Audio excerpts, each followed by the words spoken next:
Hello.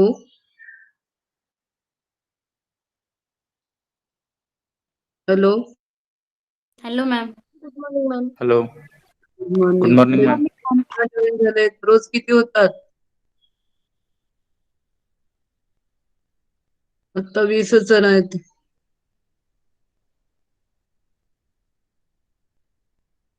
2 मिनिटं वाट बघूया, नाही तर चालू करू.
चला चालू करूया आपण. गेल्या वेळेला आपण लॅम्बडाचं पहिलं how it will whether it will enter in the lysogeny or lytic cycle हे आपलं बघून झालंय.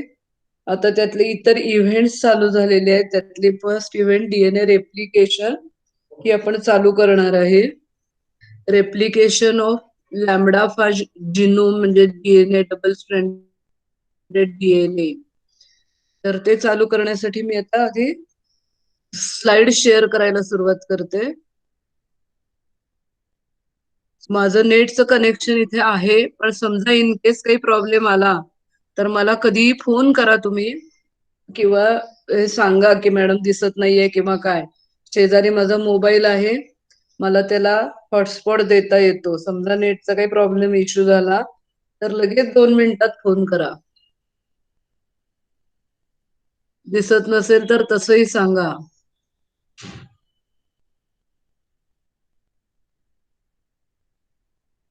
मी स्लाइड शेअर करते. आता 27 जण आहेत.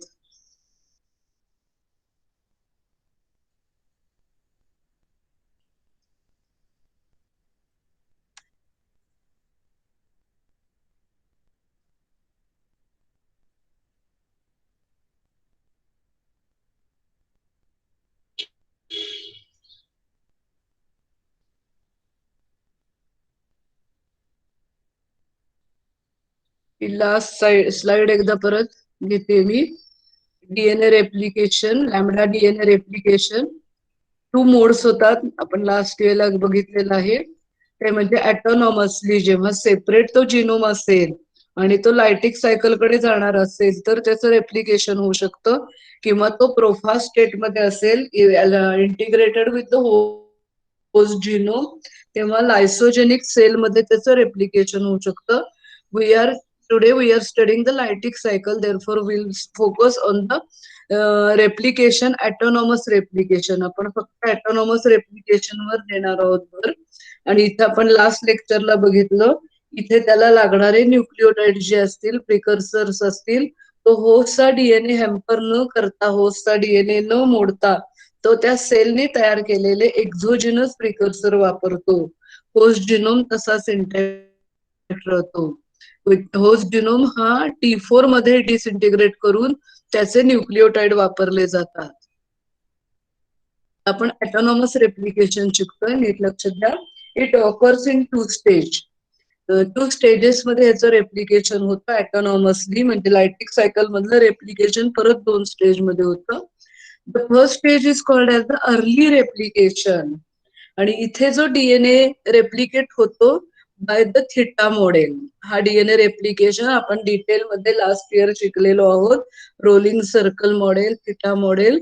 तर हे रेप्लिकेशन पहिल्या सुरुवातीला थिटा मॉडेलने रेप्लिकेशन होतं आणि अर्ली रेप्लिकेशन लॅम्बडा फाजचा डीएनए हा double stranded linear DNA with cohesive end, आणि तो जेव्हा होस्टच्या जिनोम मध्ये जातो तेव्हा कोहेसिव्ह एंड एकमेकांशी हायड्रोजन बॉन्ड तयार करतात आणि लायगेजच्या मदतीने सील करून डबल स्टँडर्ड सर्क्युलर डीएनए तयार होतो. आणि ह्याचं पहिलं रेप्लिकेशन होतं by theta model. Double standard डीएनएच्या सर्क्युलर डीएनएच्या काही कॉपीज काढून घेतले जातात. while the late replication producing long multiple length linear genome by rolling circle model. इथे रोलिंग सर्कल मॉडेलनी एक एक जिनोमचे असे लांबच्या लांब तुकडे करून ते तयार केले जातात. हे तुम्ही गेल्या वर्षी T4 ची लायटिक सायकल जेव्हा शिकलाय त्याच्यामध्ये तुम्ही बघितलेलं आहे. वाक्य शब्द आठवते का बघा. It produces concatemer. अशा अनेक लेनचे डीएनए तिथे तयार केले जातात आणि it is called as the long multiple lane DNA by the rolling circle model. त्यामुळे पहिलं मॉडेल जे आहे ते थिटा मॉडेल आहे, दुसरं आहे ते रोलिंग सर्कल आहे. एमसीक्यू ला तुम्हाला येऊ शकेल. The early replication in the fast genome it occurs by dash model. या पद्धतीने एमसीक्यू ला हा प्रश्न येऊ शकतो. आता पहिलं आपण मॉडेल हे करूया early replication. First will focus on early replication. In this stage, the circularized genome first get attached with the host cell membrane. आपण लास्ट इयरला बॅक्टेरियल डीएनए रेप्लिकेशन बघितलेलं आहे. रेप्लिझोम त्याला लागणारी सगळी मशिनरी ही सेल मेम्ब्रेन मध्ये ठेवलेली असते किंवा मेझोझोम मध्ये असते आणि त्यामुळे त्या मेझोझोमला हा डीएनए जाऊन बाइंड होतो. जसा बॅक्टेरियल सेलचा होतो, प्लाझ्मिडचा होतो, त्याच पद्धतीने हा डबल स्टँडर्ड सर्क्युलर डीएनए जो आहे first it get attach to the host cell membrane and replicate systematically forming circular copies. ह्या जसं आपण डीएनएचं रेप्लिकेशन शिकलो होतो त्याच डीएनए रेप्लिकेशन मॅनरनी इथे सुद्धा अनेक अनेक म्हणायला नको, थोड्या काही कॉपीज पहिल्या सुरुवातीला डबल स्टँडर्ड डीएनए सर्क्युलर डीएनएच्या कॉपीज काढल्या जातात. सिस्टमॅटिक जसं डीएनएचं रेप्लिकेशन होतं त्याच पद्धतीने इथे सुद्धा फास्ट जिनोमचं रेप्लिकेशन होतं by binding of the DNA to the host cell membrane. The replication always begins at the unique site. Last year शिकताना आपण बघितलेलं आहे ओरिजिन हे त्याचं स्पेसिफिक असतं आणि त्या ओरी रिजन पासून की ज्याला ओरी किंवा ओरिक म्हणतात तिथनच कायम डीएनए रेप्लिकेशन चालू होत राहतं. आणि हे जे ओरी रिजन आहे लॅम्बडाचा, लॅम्बडा फाजचा डीएनएचा ओरी रिजन आहे. It is in between C2 and O gene. तो C2 आणि O जीनच्या मध्ये त्याची ओरीची रिजन आहे. ओरी म्हणजे ओरिक, ओरिक म्हणजे ओरिजिन जिथं डीएनए रेप्लिकेशन बिगिन्स होतं. आपण एमसीक्यू ला विचारता येईल. The ori region of lambda phage is present in between dash genome किंवा in between C2 and O gene dash region is present. असं कुठल्याही पद्धतीने आपल्याला हा एमसीक्यू ला प्रश्न डिझाईन करता येऊ शकेल. That is the ori region required for DNA replication. So the replication of lambda depends upon the transcription from operator promoter right. आता तुमच्याकडे मी गेल्या वेळेला तुम्हाला सांगितलं होतं हा जो इम्युनिटी रिजन होता त्याची डायग्राम तुम्ही काढून घ्या. त्यामुळे जेव्हा लॅम्बडाचा जेनोम आत जातो, सर्क्युलेट होतो, त्यावेळेला ऑपरेटर प्रोमोटर राईट आणि ऑपरेटर प्रोमोटर लेफ्ट असे दोन जीन्सचे ह्याचे रिजन आहेत, ऑपरेटर प्रोमोटर रिजन आहे.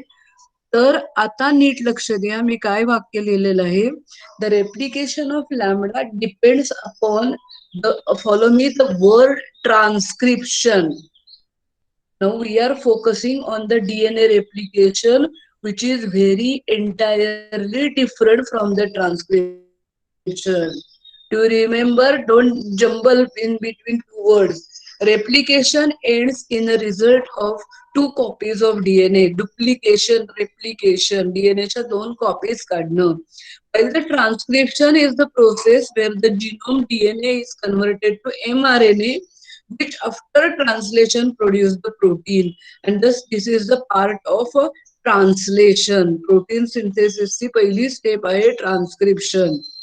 त्यामुळे वाक्य नीट लक्षात घ्या. Replication of lambda DNA depends upon underline the word transcription of operator promoter. आता आपला प्रश्न येईल आपल्या पुढे, why it is necessary first to transcribe the some genome of the DNA while we are interested in DNA replication. This transcription help the DNA replication in 2 ways. 2 पद्धतीने तो महत्वाचं काम करतो. ट्रान्सक्रिप्शन झाल्याशिवाय लॅम्बडाचं डीएनए रेप्लिकेशन होणार नाही. 2 मार्गाने तो मदत करतो. The first is the product of O and P genes are needed for replication. हा जो ओ आणि पी जीन्स आहे त्याचं ट्रान्सक्रिप्शन झालं, ट्रान्सलेशन झालं की ओ आणि पी प्रोटीन्स जे तयार होतील ते रेप्लिकेशनला गरजेचे असतात. त्यामुळे पहिली गोष्ट घडली पाहिजे ती म्हणजे त्याचं ट्रान्सक्रिप्शन झालं पाहिजे, तर आणि तरच रेप्लिकेशन होणार. The products they are very very very essential for replication. आणि दुसरं उदाहरण आहे, दुसरं रिझन आहे, the transcription at ORI region result in the promotion of replication of DNA. जोपर्यंत ओरी रिजनचं ट्रान्सक्रिप्शन होत नाही तोपर्यंत रेप्लिकेशनचं प्रमोशन होत नाही. बिगिनिंग, आपण प्रमोशनचा शो कशाला म्हणतो, सुरुवातीचा जो कुठलाही पिक्चर रिलीज व्हायचं असेल तर प्रमोशन केलं जातं. तर हा जो प्रमोशन आहे त्याचं सुरुवात होण्याची जी केस आहे ती त्याचं ट्रान्सक्रिप्शन ओरी रिजनला होणं is very essential. Why? The exact reason behind is not yet clearly known, but might be supplying RNA primers needed for initiation of replication. गेल्या वर्षी आपण डीएनए रेप्लिकेशन डिटेल मध्ये शिकलेलो आहोत. एक लीडिंग स्ट्रँड आहे, एक लॅगिंग स्ट्रँड आहे. कुठल्याही स्ट्रँडवर पहिल्यांदा आरएनए प्रायमर तयार व्हावा लागतो. प्रायमेज एन्झाईमच्या मदतीने, डीएनए जीच्या मदतीने, आणि त्या प्रायमरच्या वर म्हणजे छोटासा आरएनएचा तुकडा तयार करावा लागतो. आणि at the 3 prime end the nucleotides of the deoxyribonucleotide they are added as per the म्हणजे जो काही टेम्पलेट दिलेले असेल त्यानुसार डीएनए तयार होणार आहे. त्यामुळे प्रायमर तयार करण्यासाठी ट्रान्सक्रिप्शन लागत असेल. आणि दुसरं रिझन, या ट्रान्सक्रिप्शन मध्ये, ट्रान्सलेशन मध्ये जे ओ आणि पी प्रोटीन्स तयार होतात ते डीएनए रेप्लिकेशनला लागत असतील. ह्या 2 कारणासाठी डीएनए रेप्लिकेशन व्हायचं झालं तर ओ आणि पी म्हणजे ओरी रिजन जी आहे ती व्हायलाच पाहिजे त्याचं ट्रान्सक्रिप्शन. जर त्याचं काही कारणाने ट्रान्सक्रिप्शन झालं नाही तर डीएनएचं रेप्लिकेशन होत नाही. हा मुद्दा मी तुम्हाला परत एकदा समजावून सांगते. आपण शिकतोय DNA replication, autonomous DNA replication. त्यातलं पहिल्यांदा आपण थिटा मॉडेल शिकतो आहोत. या थिटा मॉडेलमध्ये डीएनएच्या थोड्याशा कॉपी तयार करून घेतल्या जातात. Circular, double standard circular DNA तयार करून घेतला जातो. यासाठी जो फाचा जिनोम आहे तो होस्टच्या सेल मेम्ब्रेनला पहिल्यांदा जाऊन बाइंड होतो. And then for the transcription replication, the transcription is very very essential. काही पार्ट डीएनएचा ट्रान्सक्राईब व्हायला लागतो तर आणि तरच रेप्लिकेशनला सुरुवात होती. आणि असं का होतं, इतर कुणाकडेही अशा पद्धतीने ट्रान्सक्रिप्शन होण्याची गरज नाहीये. मग यांच्याकडे का गरज आहे तर त्याची 2 कारणं आहेत. The first reason is that when there will be transcription of O and P gene, O and P mRNA will produce. When they get translated, the products of O and P genes are produced, which are supposed to be very very essential, that might be playing important role in the replication, and therefore the first transcription should take place. And the second reason is that for every DNA replication there is a necessity of RNA primers. And when the transcription at ORI region occur, small segment of RNA is produced which acts as a primer. And once the primer is produced, then and then only replication is possible. And therefore, this transcription is very essential at the ORI region. दोन्ही कारण कळली असतील तर आपण पुढे जाऊया. For initiation of replication, gene products and OP genes and some host proteins are needed. फक्त स्वतःचे जीनचे प्रोडक्ट्स नाही तर काही होस्टचे प्रोटीन्स त्यांना लागतात. आताच आपण बघितलं ओ आणि पी जीनचे प्रोडक्ट्स त्यांना डीएनए रेप्लिकेशन साठी लागतात for initiation. The host proteins might be needed for nicking or cutting the closed circular DNA at the origin. सुरुवातीच्या याला जो कट घ्यावा लागतो डीएनएचा, त्या कटिंग साठी निकिंग साठी त्यांना होस्ट प्रोटीन लागत असतील. तर replication is divergent and bidirectional. हे जे रेप्लिकेशन आहे ते डायव्हर्जंट आहे, बाय डायरेक्शनल आहे. आणि हा जो डीएनए तयार होईल, द इंटरमिजिएट डीएनएचं structure it resembles like the Greek letter theta. आपण डायग्राम पुढे घेतलेली आहे, त्याच्यात तुम्हाला दिसेल the DNA replication it intermediate or 2 ते 3 स्टेप नंतर डीएनएचं जे स्ट्रक्चर दिसतं ते जर तुम्ही बघितलं तर ते जसं काही थिटा सारखं दिसतं. And therefore the name of the model is given as a theta model. त्याचं रेप्लिकेशन हे बाय डायरेक्शनल होतं, डायव्हर्जंट होतं. आणि इंटरमिजिएट जो डीएनए आहे it resembles to the Greek letter theta. And therefore the name of model is given as a theta model. The replication is bidirectional. आता तुम्ही TY ला शिकलेले आहात. सर्क्युलर डबल स्ट्रँडेड डीएनए आहे. हा डायव्हर्जंट बायडायरेक्शनल डीएनए रेप्लिकेशन होतो. पहिल्या सुरुवातीला इथं फोर्क तयार होतो. The both fork move in the opposite direction. दोन्ही फोर्क ओरीपासून लांब जायला सुरुवात करतात. दोन्ही दिशेने ते जातात पुढे. आणि when the fork meats opposite ओरी, त्या ओरीच्या अपोजिट साइडला इकडनं फिरत जाणारा फोर्क आणि तिकडनं फिरत जाणारा फोर्क एकमेकांना भेटले की डीएनए रेप्लिकेशन कम्प्लीट होतो. जरा एक मिनिट, हे असं दिसतंय का बघा तुम्हाला. मी आता पेन आणि हे विसरले खाली. हा डबल स्ट्रँडेड डीएनए आहे, माझी बांगडी म्हणजे. इथं फोर्क तयार झाला आणि हा फोर्क ह्या दिशेने धावत सुटेल, दुसरा फोर्क अपोजिट डायरेक्शननी धावत सुटेल आणि हे दोन्ही फोर्क ओरीच्या अपोजिट साइडला एकमेकांना भेटले की रेप्लिकेशन कम्प्लीट होणार आहे. नीट लक्षात घ्या. हे असं करण्याचा फायदा असा आहे, bidirectional replication it saves the time. म्हणजे काय, मी लास्ट इयर माझ्याकडे जी टीवायची, मी गेल्या वर्षी तुम्हाला हे शिकवलं का नाही आठवत नाहीये. मी पाथवे शिकवले तुम्हाला, त्यामुळे हा पॉइंट मी कदाचित शिकवलेला नाहीये. तुम्ही रिले नावाचा खेळ पूर्वी कधी खेळलाय किंवा खेळलेला बघितलाय का बघा. आठवतंय? अशी लाईन मध्ये मुलं बसवलेली असतात आणि एकाच्या पहिला जो मुलगा आहे तो काय करतो की हातात त्याच्या झेंडा किंवा काठी दिली जाते आणि 2 टीमचं काम चालू असतं. पहिल्या व्यक्तीने उठायचं आणि फेरी मारून परत आणून द्यायचं. असं करत करत फिरत फिरत तिथं जाऊन जी टीम पहिल्यांदा सगळे मुलं होतील त्याला पहिला नंबर मिळतो. तसं आहे. असं इमॅजिन करा, इथं एक, आता हे समजा बाय डायरेक्शनल नसतं तर काय झालं असतं आपण इमॅजिन करूया. इथे झेंडा घेऊन तो मुलगा, ती व्यक्ती पळती आहे आणि त्याला झेंडा इथं द्यायचा. इथं त्याने झेंडा दिला की त्याचं रेप्लिकेशन कम्प्लीट होणार आहे. आणि हा जो पूर्ण पळण्याचा फिरण्याचा वेळ त्याचा भरपूर असणार आहे.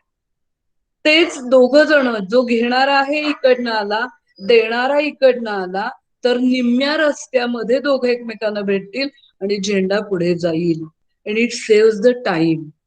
आणि त्यामुळे ही बाय डायरेक्शनल डीएनए रेप्लिकेशनचा मोड जो आहे तो ह्या पद्धतीने तो हाफ टाइम मध्ये, डीएनए रेप्लिकेशन युनिडायरेक्शनल असतं तर असं पूर्ण जाऊन इथपर्यंत पोचायला त्याला डबल टाइम लागला असता. If it is a bidirectional, दोन्ही डायरेक्शननी ते बोट एकमेकांपर्यंत जातील, फोर्क दोन्ही मूव्ह होतील आणि when they meet at the opposite to ori, ही जी ओरीची रिजन आहे त्याच्या अपोजिट साइडला दोघंही भेटले, फोर्क एकमेकांना भेट झाली की replication is completed and it saves the time. आणि हे बाय डायरेक्शनल डीएनए रेप्लिकेशन हे सगळं तुम्ही टीवाय ला शिकलाय, पण मी तुम्हाला शिकवलं नसल्यामुळे परत एकदा थोडस सांगितलं. आता हे असं रेप्लिकेशन कसं होणार? The replication by 3 to 4 round by theta model. एक राऊंड झाला तर 2 कॉपीज तयार होणार आहेत, 3 राऊंड झाले तर बघा 6. असं ह्या पद्धतीने एक 7-8 few double standard circular duplex तयार होईपर्यंत हे मॉडेल फॉलो केलं जातं, थिटा मॉडेल. डीएनए रेप्लिकेशनचं अर्ली रेप्लिकेशन स्टेजमध्ये थिटा मॉडेल वापरलं जातं. या थिटा मॉडेलमध्ये double standard DNA get attach itself to the cell membrane. Then the replication fork पहिल्यांदा ट्रान्सक्रिप्शन होतं ओरी रिजनला, ओ आणि पी जीन्स ट्रान्सलेट होतात, ते प्रोडक्ट्स गरजेचे असतात आणि तिथं रेप्लिकेशन चालू झालं की फोर्क हा बाय डायरेक्शनली पुढे पुढे सरकतो. Both fork men meet to the opposite region of the ori, the replication is completed, and in this process 3 to 4 rounds by the theta model occurs, and then few double stranded circular duplex are formed. Net result in the 7-8 DNA duplex तयार करण्याचं काम केलं जातं. Late replication कसं होतं? Theta early replication आपण detail मध्ये बघितलं. Late replication, in late replication, newly formed DNA leaves the cell membrane and switch over from theta to rolling circle model. आता डीएनए रेप्लिकेशन जेव्हापर्यंत थिटा मॉडेलनी होतं तोपर्यंत त्यांनी सेल मेम्ब्रेनचा हात धरलेला होता. Now during the shifting it leaves the cell membrane and it shift from theta to rolling circle model. त्या मॉडेलमध्ये तो पुढे कन्व्हर्ट केला जातो. In this shifting, gene product गॅमासाठी गॅम म्हणलंय, गॅम प्रोटीन इज नेसेसरी. या शिफ्टिंगला gene product gam is essential. आता हा सुद्धा एमसीक्यू ला क्वेश्चन येऊ शकतो. For the shifting of theta to rolling circle model, the product of dash gene is essential in DNA replication of lambda genome. मी जेव्हा तुम्हाला असे एमसीक्यू चे प्रश्न आहेत असं सांगते तेव्हा माझी अपेक्षा अशी आहे की तुम्ही वही पेन मध्ये हे एमसीक्यू चे प्रश्न लिहून ठेवावे, जेणेकरून तुम्हाला परीक्षेच्या वेळेला वेगळा. आता तुमची कधीतरी एक डेट डिक्लेअर झालेली आहे, जरा सांगा बरं मला कधी दिली आहे? ISC 1 ची डेट आली आहे का? हॅलो, हा आली. कधी आहे? हो मॅम. कधी आहे? 11 तारखेला आहे. 11 12 तारखेला. 11 आणि 12. आपल्याला परीक्षा द्यायची आहे, म्हणजे एमसीक्यू चे प्रश्न आहेत. मी जसं शिकवायला सुरुवात केलंय तसं तुम्हाला सर्वांना त्याचे प्रश्नच सांगत आले आहेत. तर तुम्ही हे जर तयार करून ठेवले वहीमध्ये तर तुम्हाला वेगळा अभ्यास करायची गरज नाही. आणि ह्याच्या नोट्स तुम्हाला माझा आता बहुतेक हे लॅमडाचं संपेल या लगेच. मी तुम्हाला काल गुगल क्लासरूम केलंय ना तुमचं तयार, त्याच्यावर या नोट्स मी तुम्हाला हो मॅम.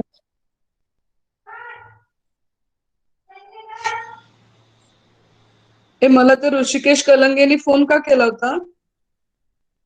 ऋषिकेश तो जॉईन नाही मॅम. जॉईन नाही येतो नाही. का बरं? बरं असू दे, त्याच्याशी नंतर बोलते. नाहीये ना तो? काहीतरी लिहिलंय, थांबा. मी लेक्चरला जॉईन होत नाही, 9-10 पासून ट्राय केले. मी आता असं करते, 1 मिनिट मी थोडस हे शेअर करायची थांबते. काही काही वेळेला काय होतंय, शेअर केलताना थांबलं तर येतात. 27 जण आहेत.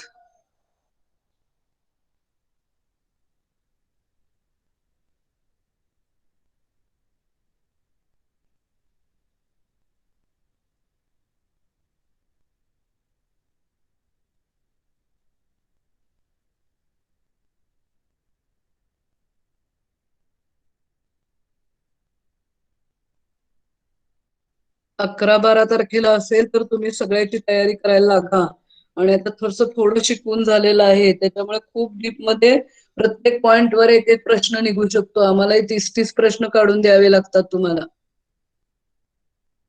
व्हायरॉलॉजीचं अजून कोण शिकवायला सुरुवात केली नसेल असं मला वाटतंय. कोणी केली का?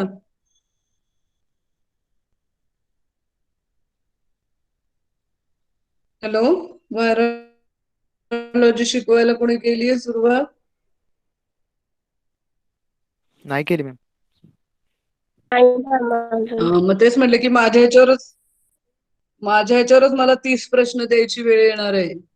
आणि त्यामुळे प्रत्येक वाक्यावर एक प्रश्न असं द्यावा लागेल. त्यामुळे तुम्ही तुमचा अभ्यास ठेवा चालू. तर तो काही आता फोन उचले ना, जाऊ देत. तर मी परत स्लाइड शेअर करते.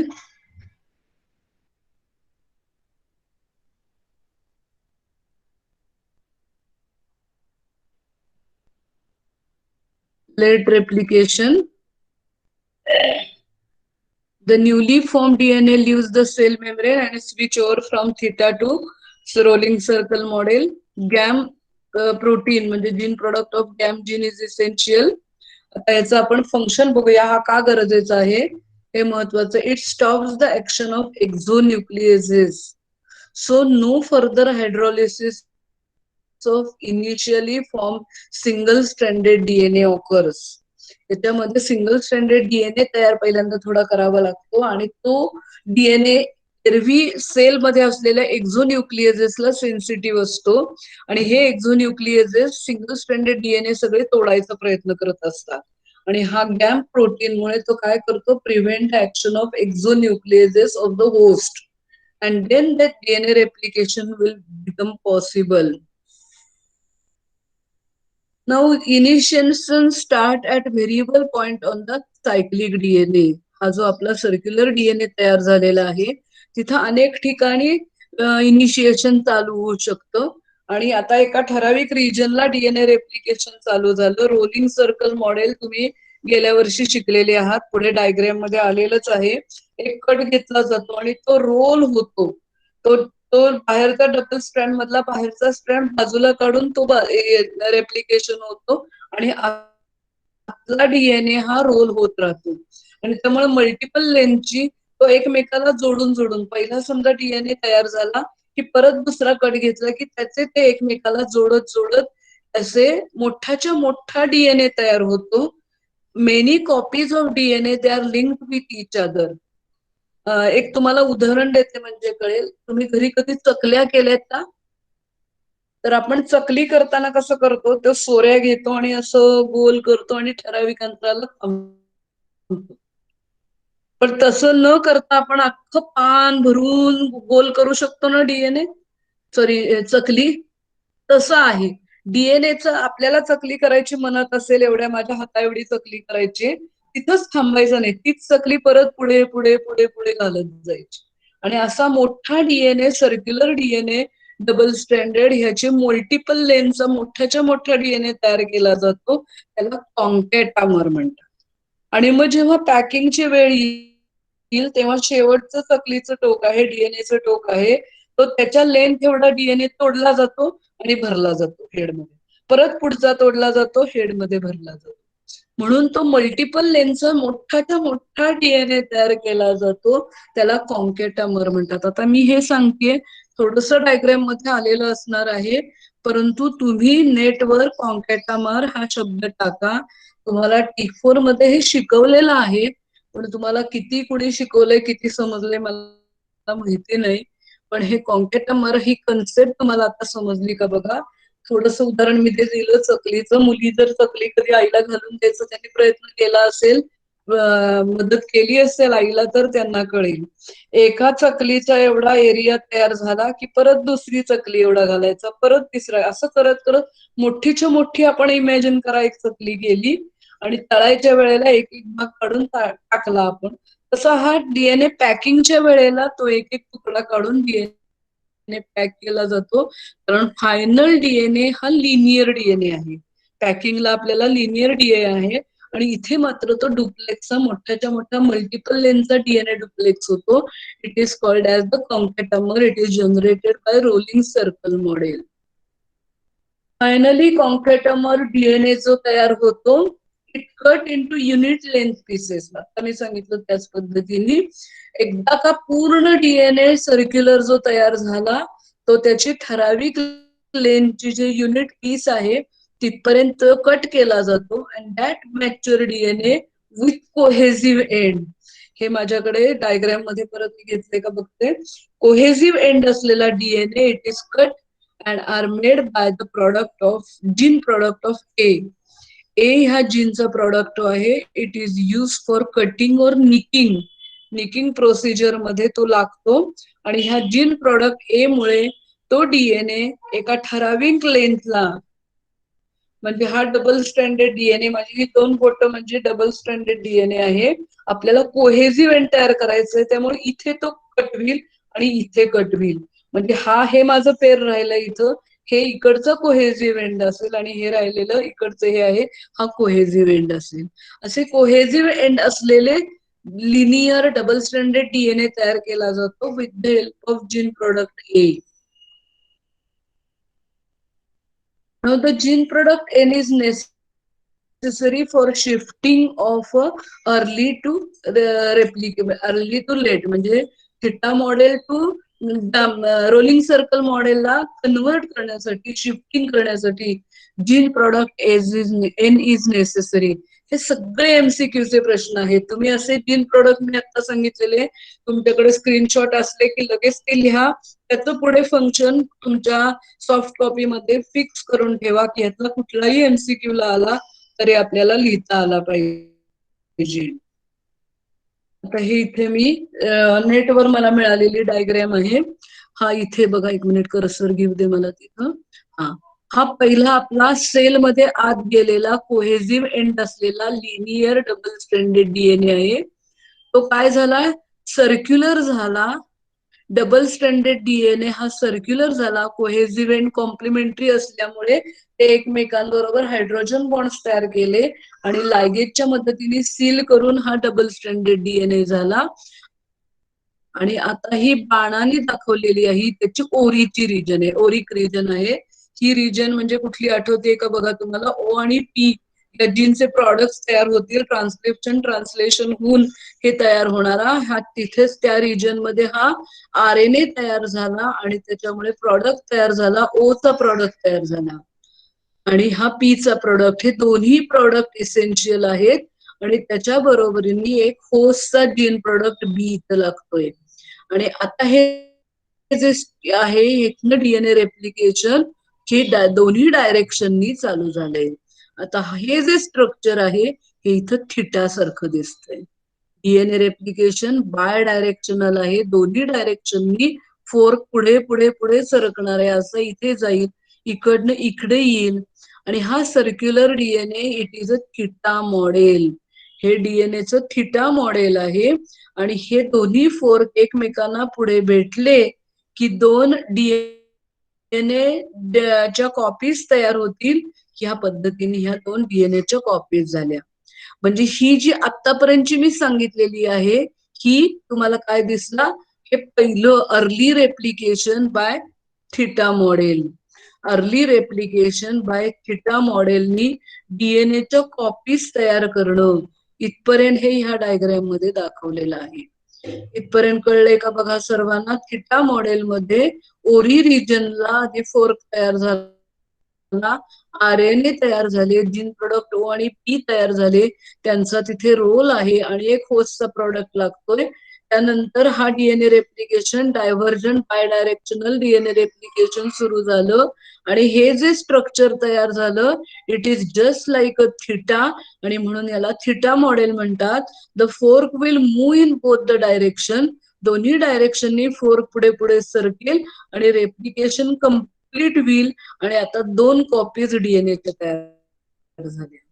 आता दोन्ही कॉपीज डीएनए रेप्लिकेशनला सुरुवात करतील.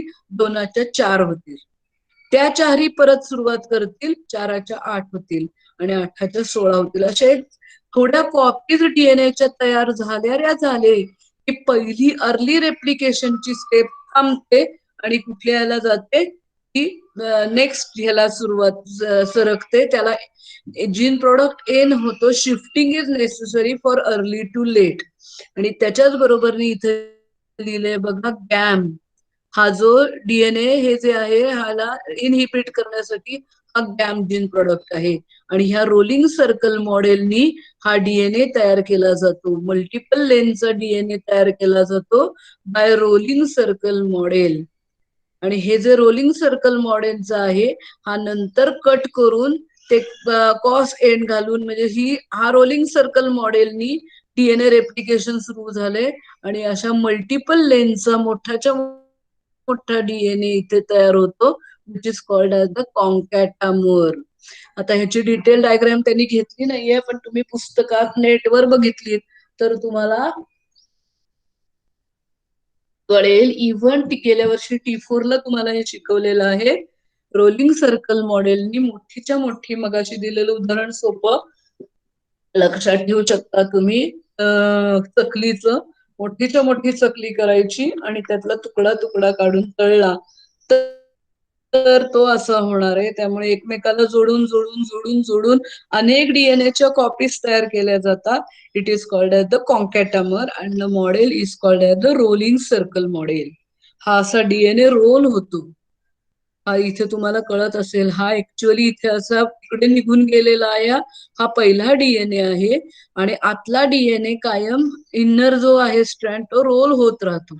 इथनं परत कट येईल, परत तो ओढला जाईल, परत इथे कट होईल, हा ओढला जाईल. आणि जे तो डीएनए जो बाजूला पडेल, लिनियर डीएनए हा जो आहे हा बाजूला पडला, लिनियर तयार होईल आणि त्याच्या कॉम्प्लिमेंटरी दुसरा डीएनए इथे तयार केला जातो आणि ह्याला म्हणतात रोलिंग सर्कल मॉडेल.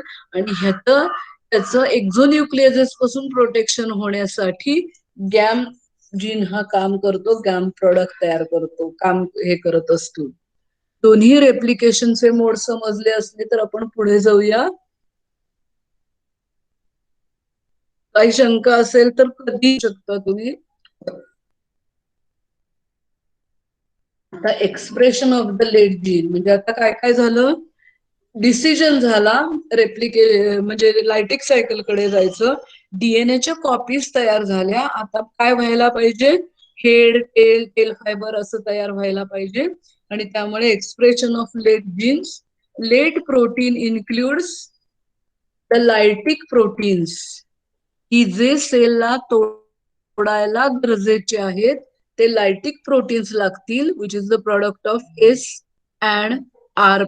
चुकून तिथे अँड ऐवजी पर्सेंटेज झालंय, ते करते मी नंतर दुरुस्त.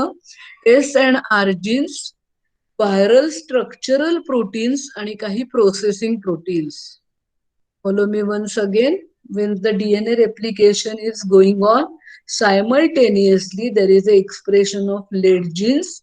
The late genes, the products which are produced here is the lytic protein essential to lyse the host cell. Second is the viral structural protein, head, tail fiber, and some processing proteins are needed. They are expressed late in the lytic cycle and therefore they are called as the late genes.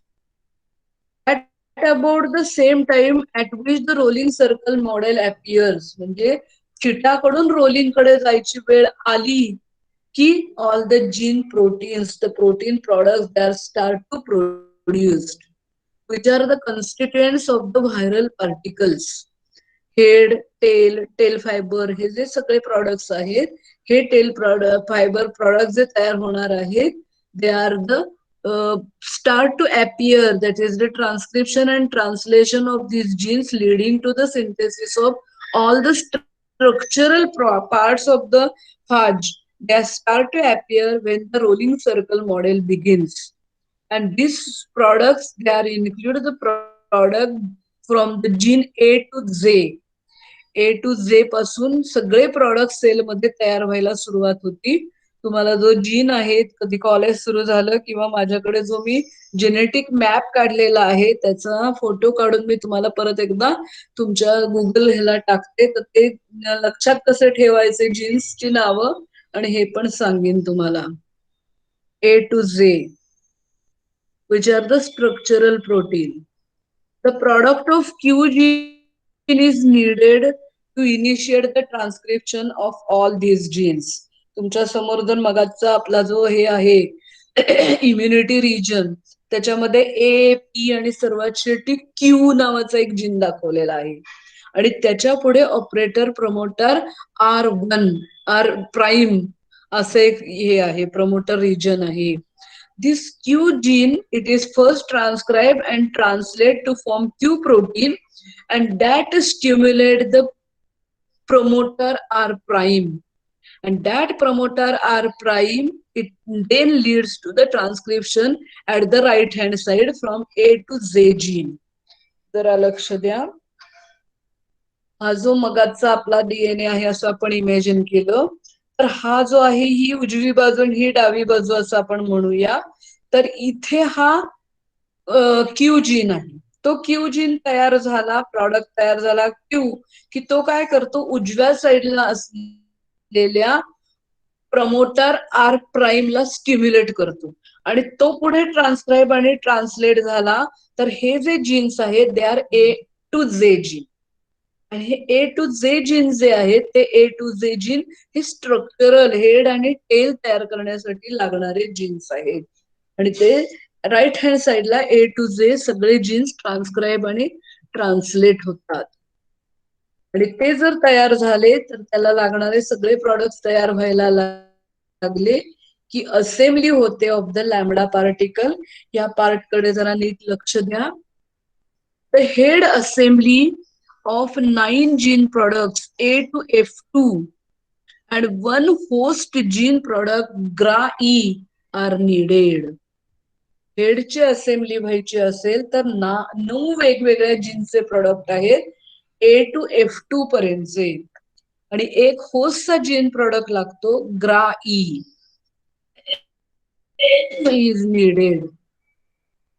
At first, 5 gene proteins, that is gene product of E, B, C, A, gene product NU3 and gene product GRA-E, they interact each other and they form an empty proteinic shell called as the peptide lambda. हा जो gene product 5 वेगवेगळे कुठला E, B, C, A and gene product NU3, हे सगळे product जे व्हायरसचे आहेत ते सगळे प्रॉडक्ट एकमेकांशी फ्यूज होईल, ते एकमेकांच्या बरोबर इंटरॅक्ट होतील आणि ते शेल तयार, म्हणजे आता आपल्याला हेड तयार करायचं इकोसाहेड्रल हेड, त्याचा हा एम्प्टी प्रोटीनिक शेल पहिल्यांदा तयार होईल. आणि हा जो आहे याला पेटाइट लॅम्बडा म्हणतात. MCQ प्रश्न आहे, अनेक वेळेला आलेला आहे पेटाइट लॅम्बडा. परंतु gene product NU3 is not the component of peptide lambda. भले तो इथे जो आहे जीन प्रोडक्ट RE होस्टचा घातला जातो, gene product E, B, C, A आणि GRA-E या सगळ्याचा मिळून ह्या प्रोटीन हे 5 प्रकारचे आहेत, ते मिळून एक प्रोटीनिक शेल, एम्प्टी शेल तयार केलं जातं ज्याला पेटाइट लॅम्बडा म्हणतात. And the gene product NU3 is not the component of peptide lambda, but its presence is essential. तो नसेल तर पेटाइट लॅम्बडा तयार होणार नाही, परंतु तो असेंबल होऊन त्या शेल मध्ये जात नाही. Follow me once again. आपल्याला जीन प्रोडक्ट जे आहेत ते 5 जीन प्रोडक्टचा मिळून पहिल्यांदा एम्प्टी प्रोटीनिक शेल तयार करायचे, which is called as the peptide lambda. And for this purpose, it requires gene product E, B, C, A आणि gene product GRA-E. एक तो होस्ट आहे, ते सगळ्यांचा मिळून पहिल्यांदा एम्प्टी प्रोटीनिक शेल तयार होतो. पण जीन प्रोडक्ट NU3 हा त्या शेल मध्ये जात नाही. It's presence is only essential. In case the gene product GRA-E of the host origin, in this case the gene product GRA-E of the host origin takes part. Host सुद्धा त्याला तयार करायला मदत करतो. आता कधी कधी समजा लॅम्बडाचा आपण होस्ट बघितलं, E. coli K12 मध्ये तो गेलाय, परंतु हा जर लॅम्बडा जिनोम मी कुठल्या दुसऱ्या इकोलायला इन्फेक्ट केलं, फॉर एक्झाम्पल डेव्हिस, इकोलाय डेव्हिसचं नाव तुम्हाला माहितीये, त्याच्यामध्ये गेला तर त्याचा असेंब्ली किंवा जीन प्रोडक्ट तयार होऊ शकत नाही, कारण होस्टला लागणारा जीन प्रोडक्ट ग्रा ई हा फक्त इकोलाय K12 कडे आहे. म्हणून काय लिहिलंय, नॉन परमिसिव्ह होस्ट कडे gro E gene is absent, so it don't allow the assembly of lambda phage and no copy of lambda are produced. होस्टची मदत झाल्याशिवाय हा लॅम्बडाचा असेंब्ली होऊ शकत नाही, हेड तयार होऊ शकत नाही. त्यामुळे एखाद्या नॉन परमिसिव्ह होस्ट मध्ये इकोलाय सोडून साल्मोनेला गेला, शिगेला जर जाऊन इन्फेक्ट व्हायला लागला तर तिथे ही प्रोसेस होऊ शकत नाही, क्रॉप त्याचं येणारच नाही. याचं कारण चुकूनही त्याचं इन्फेक्शन झालं, सगळ्या गोष्टी जरी झाल्या तरी तिथं मॅच्युअर हेड तयार व्हायला त्याला होस्टचा जीन प्रोडक्ट ग्रा ई लागतो, आणि तो आहे फक्त इकोलाय K12 कडे, and therefore that host is called as the permissive host. तोच फक्त त्याला परमिशन देणार आहे, त्याच्यामध्येच फक्त लॅम्बडाच्या कॉपीज तयार होऊ शकतील. अन्य ठिकाणी जरी इन्फेक्शन झालं तरी प्रॉडक्ट तयार होणार नाही, त्यामुळे ती सायकल, इन्फेक्शनची सायकल पुढे जाऊ शकणार नाही. Once the petite lambda is form, आता हा तुम्हाला डायग्राम मध्ये पुढे दिसेल, हा पेटाइट लॅम्बडा, आपण ऍक्च्युअली लॅम्बडाचा हेड कसा आहे म्हणलं, इकोसाहेड्रल हेड आहे, पण हा पेटाइट लॅम्बडा हा नुसता सर्क्युलर असा लॅम्बडा आहे. डीएनए पॅकेजिंग इज इनिशिएटेड, मगाशी इकडं कॉन्कॅटमर मोठीच्या मोठी चकलीहून तयार आहे, त्यातला डीएनएचा तुकडा काढून घेतला जातो आणि तो त्या पेटाइट लॅम्बडा मध्ये पॅकिंग व्हायला सुरुवात होती. The immediate precursor of viral DNA is the concatemer, where viral genome are arranged end to end. आणि त्याच्यामध्ये these molecules are cleaved into monomers. एक 25 जर समजा डीएनएच्या कॉपीज तयार झाल्या असतील, एकमेकाला जोडून गेलेले असतील, तर एक क्लिव्हिंग व्हायला लागतं, आणि क्लिव्हिंग होताना ते तोडत असताना कोहेसिव्ह एंड्स असलेला डीएनए तयार व्हायला सुरुवात होती. पुढे डायग्राम आहे, तिथे तुम्हाला नीट कळेल. The end cutting is accomplish by packaging. आता समजा एक 25 डीएनएचा कॉन्कॅटमर आहे, त्यातला एक डीएनएचा विथ कोहेसिव्ह एंड आपण तोडला, तर तो विथ हे जे आहे कटिंग जे झालंय, ते कटिंग होताना पॅकेजिंग तिथनं तो तोडला की हा पेटाइट लॅम्बडा मध्ये जायला सुरुवात होती. The gene product of A and D are necessary for cutting of the DNA. And the gene product A is not the component but removed after the worm. हे त्याचं जीन प्रोडक्ट ए चं कटिंगचं काम आहे. आपण मगाशीच बघितलंय, निकिंग, सिलिंग, या nicking कटिंगला हा जीन प्रोडक्ट ए असतो, आणि तो लगेच त्याचं काम झालं की बाजूला होतो. while the gene product B is added from more longer and angular structure is produced. And this petite is simple circular core. त्याच्यापासून तो पुढे तयार होतोय.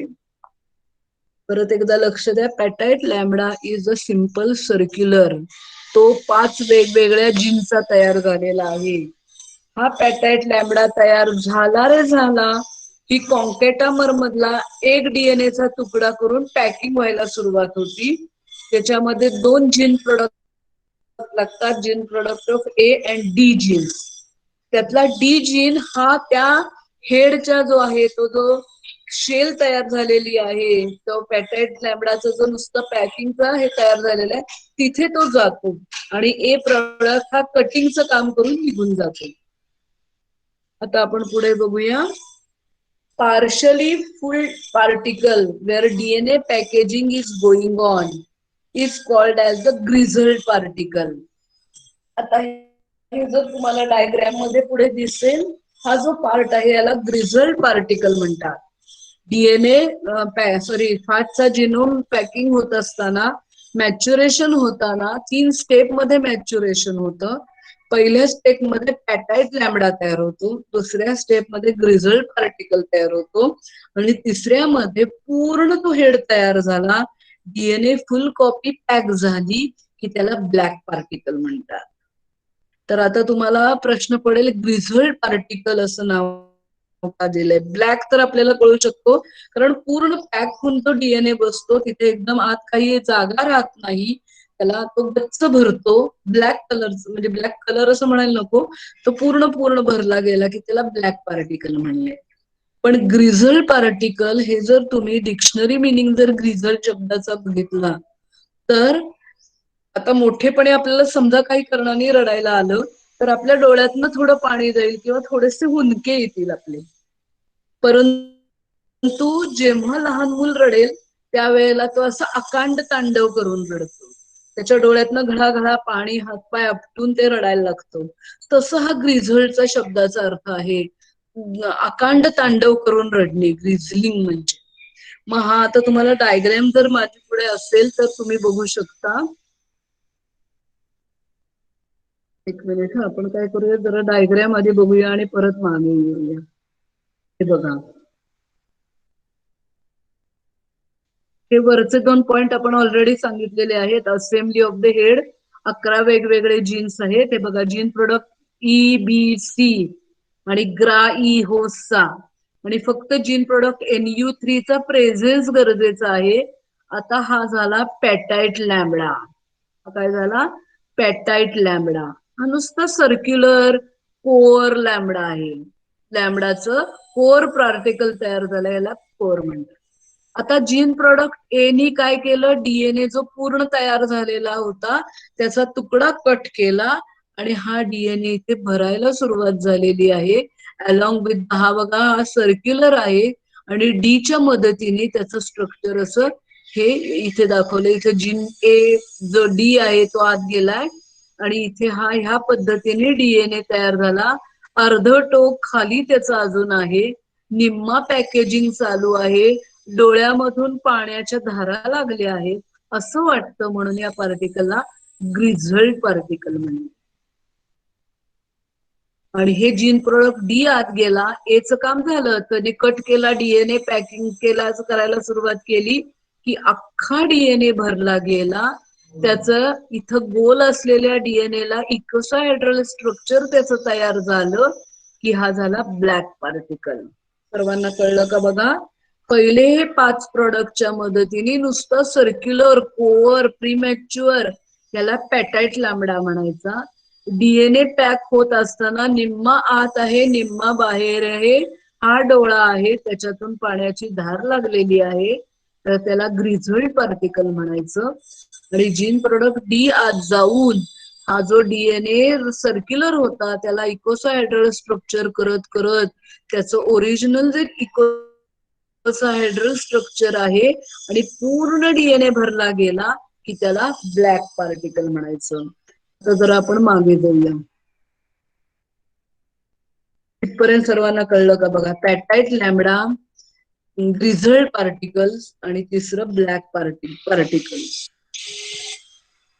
Now the gene product F2 is required for joining of head and tail. Gene product F2 हा head आणि tail तयार झालं की त्यांना जॉईनिंग साठी लागतो. While the gene product W makes the head ready for action of gene product F2. हेडला तयार करावं लागतं टेलशी जोडायला, ते काम करतं जीन प्रोडक्ट डब्ल्यू. आणि जीन प्रोडक्ट एफ हा हेडला टेलशी जोडायसाठी मदत करतो. आता हेड कसं मॅच्युअर झालं आपलं बघून झालंय, आता आपल्याला बघायचंय असेंब्ली ऑफ टेल कशी होते. Both gene product of necessary for mature head formation. आता असेंब्ली ऑफ टेल, टेलची असेंब्ली कशी होती? 135 molecules of gene product V. They are used to arrange the tail throughout the length of the tail. हे प्रोटीनचं बनलेलं आहे. 135 V प्रॉडक्टचे जे जीनचे molecules आहेत ते 135 मॉलिक्युल अरेंज केले जातात and they form the tail. हे टेल तयार केलं जातं. while the gene product J it forms the tail fiber. हा तुम्हाला अनेक वेळेला विचारला गेलेला आहे. जे ही द ऍडसॉर्प्शन साइड देणार आहे. जीन प्रोडक्ट जे is essential form the tail fibre. आपण लॅम्बडा मध्ये बघितलं एकच टेल फायबर आहे आणि तो टेल फायबर ती टेल तयार झाली 135 मॉलिक्युलनी टेल झाली आणि ती हेडला अटॅच झाली की सरते शेवटी मॅच्युअर फाच तयार होतो. हे बघा इथपर्यंत आपण बघितलंय जीन प्रोडक्ट W आणि जीन प्रोडक्ट F2 त्याच्यामुळे हा मॅच्युअर हेड तयार झाला. आता हे जीन प्रोडक्ट VH इथे लिहिले 135 molecules of gene product V they form the length, ही जी टेलची लेंथ झाली प्रोटीनिक जी तयार झालेली आहे ती जीन प्रोडक्ट व्ही ची 135 मॉलिक्युल आणि ही छोटीशी टेल फायबर ती तयार झालेली आहे ती जीन प्रोडक्ट जे हे 10 पण आणि अशा पद्धतीने हा मॅच्युअर लॅम्बडा तयार झाला. It performs mature lambda phage. हा इथे एकदा ही सगळी असेंब्ली त्याची झाली आणि मॅच्युअर लॅम्बडा तयार झालाय. आणि लास्ट पॉइंट आहे लायसिस कसं होतं, होस्ट कसं चढतं.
Good morning, all of you.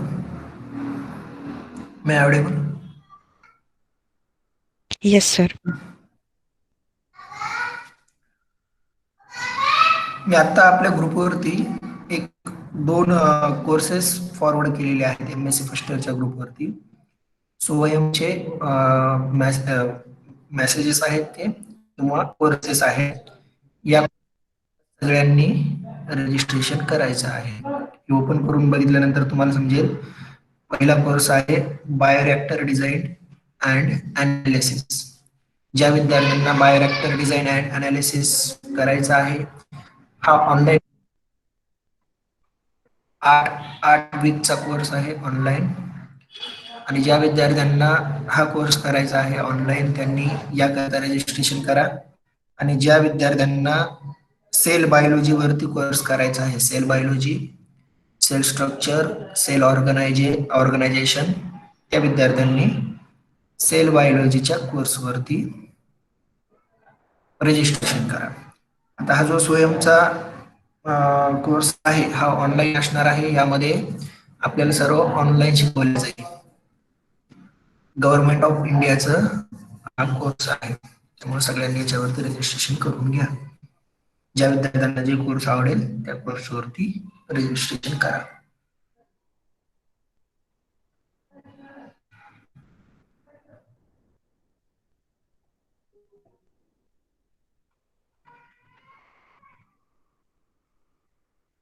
आणि जर काही अडचण असेल तर मेसेज टाका.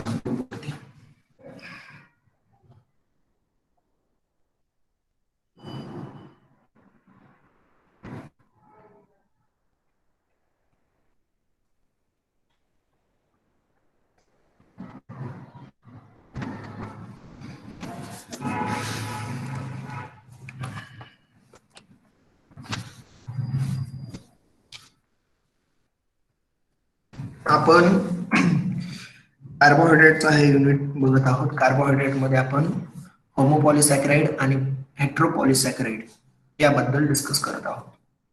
होमोपॉलिसॅकराइड काय आहे तर होमोपॉलिसॅकराइड मध्ये सिमिलर शुगर आपल्याला भेटणार आहे किंवा सिंगल टाइप ऑफ शुगर आपल्याला भेटणार आहे. It may be only glucose, ही फक्त ग्लुकोज असू शकेल किंवा फक्त मॅनोज असू शकेल किंवा फक्त लॅक्टोज असू शकेल, काही असू शकेल. फक्त सॉरी ग्लुकोज असेल किंवा फ्रुक्टोज असेल, फक्त सिंगल टाइप ऑफ शुगर आपल्याला भेटणार आहे. मोनोसॅकराइड ज्या वेळेला एकाच प्रकारचे असतील त्यावेळेला आपण काय म्हणू, होमोपॉलिसॅकराइड. खूप सारे मोनोसॅकराइड एकाच प्रकारचे आहेत त्यावेळेला आपण त्यांना होमोपॉलिसॅकराइड असं म्हणतो. होमोपॉलिसॅकराइड मध्ये आपण वेगवेगळे प्रकार पाहिलेले आहेत. असे होमोपॉलिसॅकराइड जे एनर्जी स्टोरेज म्हणून काम करणार आहेत. आणि दुसरी एक टाईप आपण पाहिलेली आहे, homopolysaccharide that play important structural role. असे होमोपॉलिसॅकराइड जे स्ट्रक्चरल रोल प्ले करतील. यामध्ये काही आपण एक्झाम्पल जसे की स्टार्च, ग्लायकोजन आणि इन्व्हॅलिन हे एक्झाम्पल आहेत एनर्जी स्टोरेज करण्यासाठी यूज करणारे होमोपॉलिसॅकराइड. आणि काही एक्झाम्पल कायटिन आणि pectin. Starch hello Pawar sir yes ma'am. एकच मिनिट, मी जरा डिस्टर्ब करू तुम्हाला? Okay okay ma'am. अरे बाळांनो, माझं कुठपर्यंत तुम्हाला ऐकायला आलं? मी आता बघितलं तर नेट गेलं होतं. मॅम लायसिसचा Last- पॉइंट सुरू होता. लायसिस म्हणजे लास्ट. तुम्ही मला फोन केला नाही, मला कळलं नाही. ओके, आपण राहिलेली मी एक शेवटची स्लाइड दाखवली, ती मी नंतर पुढच्या वेळेला दाखवते तुम्हाला. चालेल, मी लिव्ह होते सर, सॉरी तुम्ही डिस्टर्ब केलं.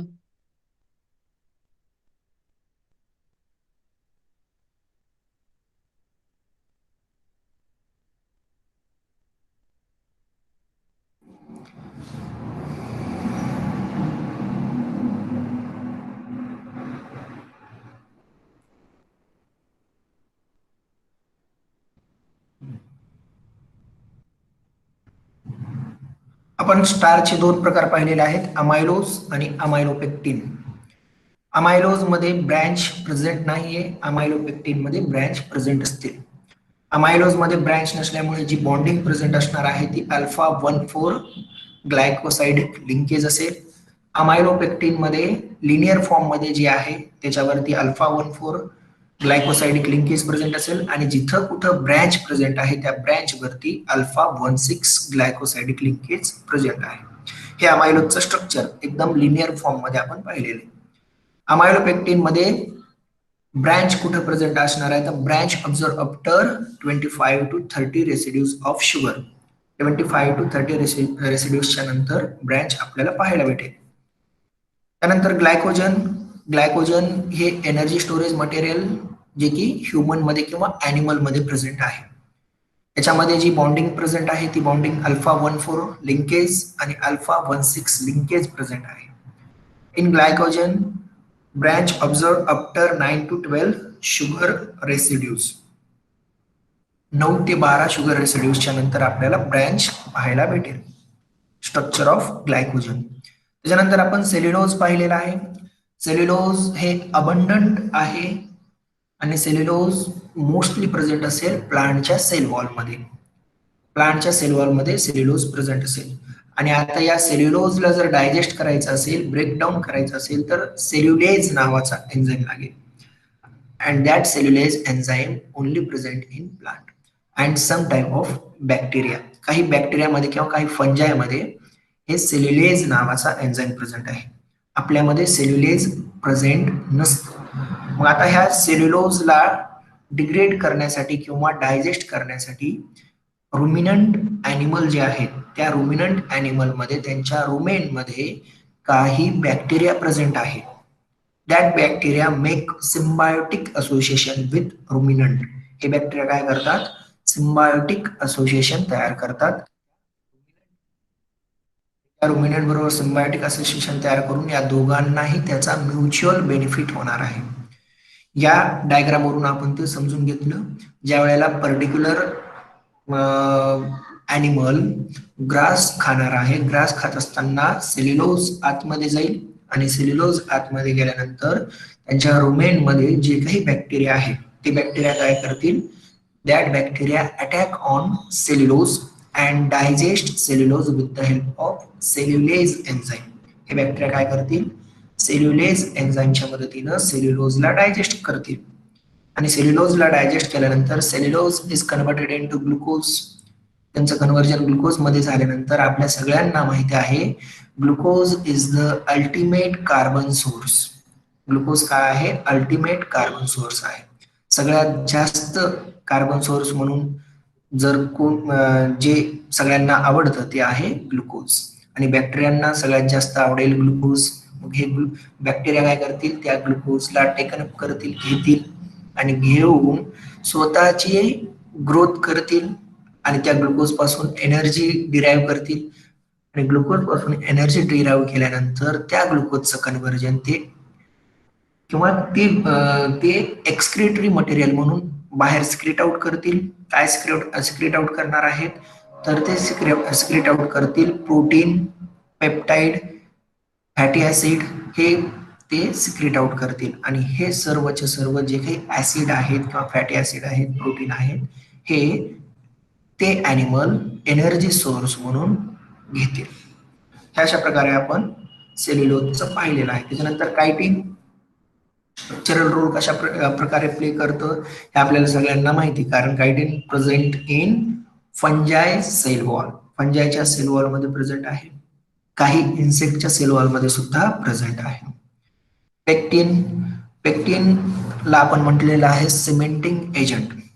दोन सेलला एकमेकाला जॉईंट करून ठेवण्याचं काम पेक्टिन करेल. सिमेंटिंग एजंट, जेलिंग एजंट आहे. हे सगळं झाल्यानंतर आपण आज बघणार आहोत हेटेरोपॉलिसॅकराइड. आपण सुरुवातीला होमोपॉलिसॅकराइड बघत असताना असं म्हटलं होतं, होमोचा अर्थ होतो same. Same type of sugar जर प्रेझेंट असेल तर आपण म्हणू होमोपॉलिसॅकराइड. एकसारखीच जर शुगर प्रेझेंट आहे, 10 किंवा त्याच्यापेक्षा जास्त एकसारख्याच शुगर प्रेझेंट आहेत तर आपण होमोपॉलिसॅकराइड असं म्हटलं होतं. आता हेटेरोपॉलिसॅकराइडचा अर्थ काय? Hetero means different. Different type of sugar जर प्रेझेंट असतील तर आपण त्यांना हेटेरोपॉलिसॅकराइड असं म्हणतो. डिफरंट टाईप ऑफ म्हणजे काय? तर एकापेक्षा जास्त शुगर प्रेझेंट आहे. फॉर एक्झाम्पल ग्लुकोज प्रेझेंट आहे, ग्लुकोज आहे, परत आणखीन एखाद्या वेळेला सेडोहेप्टोज प्रेझेंट आहे किंवा रायबोज प्रेझेंट आहे. असे different type of sugar present आहेत आणि असे different type of sugar present असल्यामुळे आपण काय म्हणू? हेटेरोपॉलिसॅकराइड. हेटेरोपॉलिसॅकराइड means heteroglycans contain 2 or more different monosaccharide unit. 2 किंवा 2 पेक्षा जास्त मोनोसॅकराइड युनिट प्रेझेंट आहे. Although a few representative contain 3 or more different monosaccharide. काही मध्ये 3 किंवा त्याच्यापेक्षा जास्त मोनोसॅकराइड प्रेझेंट असतील. त्यामुळे आपण असं समजू हेटेरोपॉलिसॅकराइड मध्ये एकापेक्षा जास्त वेगळ्या प्रकारच्या शुगर प्रेझेंट असतात. एकापेक्षा जास्त, इट मे बी 2, 3, 4 कितीही असू द्या, एकापेक्षा जास्त. Heteropolysaccharide consist of 2 or more type of monomers. यामध्ये सगळ्यात पहिल्यांदा जो हेटेरोपॉलिसॅकराइड आहे ग्लायकोज अमायनो ग्लायकॅन्स. दुसरं नाव आहे गॅग. म्युको पॉलिसॅकराइड, याला आपण म्हटलेलं आहे म्युकोपॉलिसॅकराइड. ग्लायकोझामाइन ग्लायकॅन म्हणजेच गॅग, याचं नाव ग्लायकोज अमायनो ग्लायकॅन जे आहे यालाच आपण ग्लायकोझामाइन गॅग किंवा ग्लायकोझामाइन ग्लायकॅन असं सुद्धा म्हणतो, ग्लायकोझामाइन ग्लायकॅन. आणि याचा शॉर्ट फॉर्म आहे गॅग, GAG. याचंच दुसरं नाव असतं म्युकोपॉलिसॅकराइड. याची काही एक्झाम्पल आपल्याला बघायचे आहेत. हेलॅरोनिक ऍसिड, कॉन्ड्रियोटिन, म्युकोसाइड, हेपॅरिन किंवा ग्लायकोकॉन्जुगेट्स आपल्याला बघायचे आहेत. प्रोटीओग्लायकॅन्स, ग्लायकोप्रोटीन, ग्लायकोलिपिड्स, म्युसिलेज, आगार आपण यूज करतो, आगार प्रॅक्टिकल मध्ये आगार हे म्युसिलेज, व्हेजिटेबल गम्स आणि काही पेक्टिन सुद्धा या हेटेरोपॉलिसॅकराइड मध्ये आपल्याला पाहायचे आहे. Long unbranched heteropolysaccharide made of repeating disaccharide unit containing uronic acid and amino sugar. Uronic acid आणि अमायनो शुगर याच्यामध्ये प्रेझेंट आहे. अमायनो शुगर ग्लुकोजामाइन, गॅलॅक्टोजामाइन, हे गॅग, नॅग हे आपल्याला जे काही बघायचे आपण सेल वॉल मध्ये प्रेझेंट आहेत. बॅक्टेरियल सेल वॉल मध्ये पेप्टाइडोग्लायकॅन प्रेझेंट आहे आणि त्या पेप्टाइडोग्लायकॅन मध्ये गॅग आणि नॅग यांची क्रॉस लिंकिंग प्रेझेंट असते. हे सर्व आपल्याला हेटेरोपॉलिसॅकराइड मध्ये बघायचं आहे. GAGs are the most important group of heteroglycan in human. आपल्यामध्ये सगळ्यात जास्त इम्पॉर्टंट असणारा गॅग आहे. First isolated from mucin, so called mucopolysaccharide. सगळ्यात पहिल्यांदा हे म्युसिन मधून आयसोलेट केलेला आहे हेटेरोपॉलिसॅकराइड, त्यामुळे याला म्हटलेलं आहे mucopolysaccharide. Heteropolysaccharide is also mucopolysaccharide. Major component of extracellular matrix of connective tissue including bone and cartilage. आता एक्स्ट्रासेल्युलर मॅट्रिक्स म्हणून हेटेरोपॉलिसॅकराइड may act as extracellular matrix. Extracellular मॅट्रिक्सचा अर्थ काय होईल?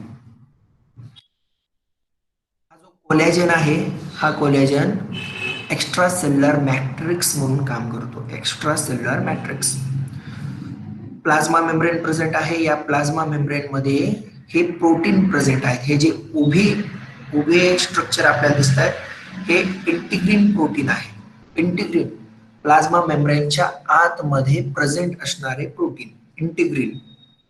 आणि हे जे इंटिग्रिन प्रोटीन आहेत यांना एक मॅश लाईक स्ट्रक्चर प्रेझेंट असतं. ऍक्टिन फिलामेंट प्रेझेंट आहेत आणि या मॅश लाईक स्ट्रक्चरला असं स्टॅबिलिटी प्रोव्हाइड करण्याचं काम हे कोलॅजन करणार आहेत. कोलॅजन आणि हे त्यांना एक एक्स्ट्रासेल्युलर मॅट्रिक्स म्हणून काम करतं. त्यांना हे बाइंडिंग प्रोव्हाइड करतं. Heteropolysaccharide may act as extracellular matrix as well basal lamina. हे बेसल लॅमिना म्हणून सुद्धा काम करतं. बेसल लॅमिना मध्ये बेसल लॅमिना काय आहे तर basal lamina used in cell cell interaction. Cell cell interaction जे असणार आहे त्या सेल सेल इंटरॅक्शन मध्ये हे आपल्याला कामी येणार आहे. Cell cell interaction. दोन प्रकारचे काम लक्षात ठेवा हेटेरोपॉलिसॅकराइडचे. Heteropolysaccharide act as extracellular matrix as well cell cell interaction मध्ये सुद्धा हे महत्वाचा रोल प्ले करेल.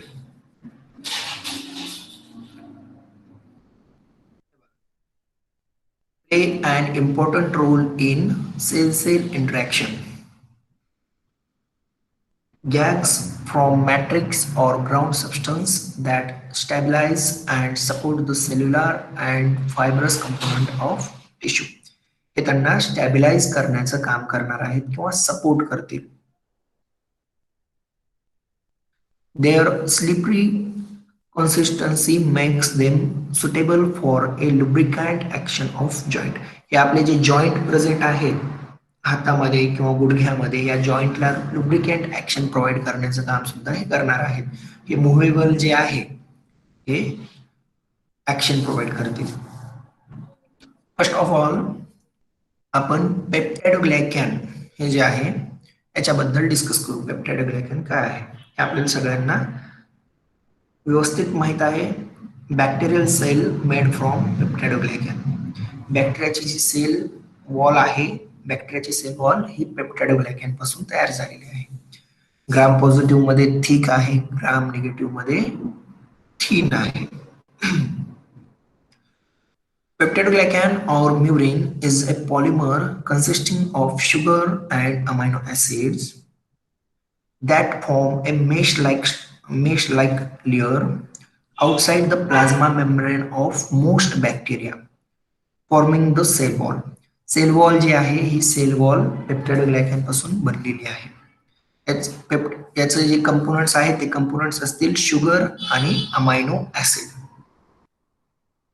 The sugar component consists of alternating residues of beta-1,4 linked N-acetylglucosamine. Sugar component मध्ये अल्टरनेटचा अर्थ काय होईल? नॅग झाला की लगेच नॅम, नॅम झाला की लगेच नॅग, नॅगच्या नंतर नॅम, नॅमच्या नंतर नॅग, हे असं कंटिन्युअसली अल्टरनेट होत राहणार आहे. नॅग नॅम नॅग नॅम असं हे कंटिन्युअस अल्टरनेट होत राहील.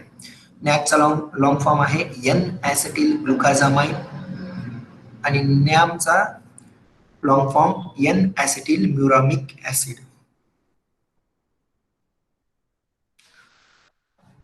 Peptidoglycan serves a structural role in bacterial cell wall, giving structural strength as well as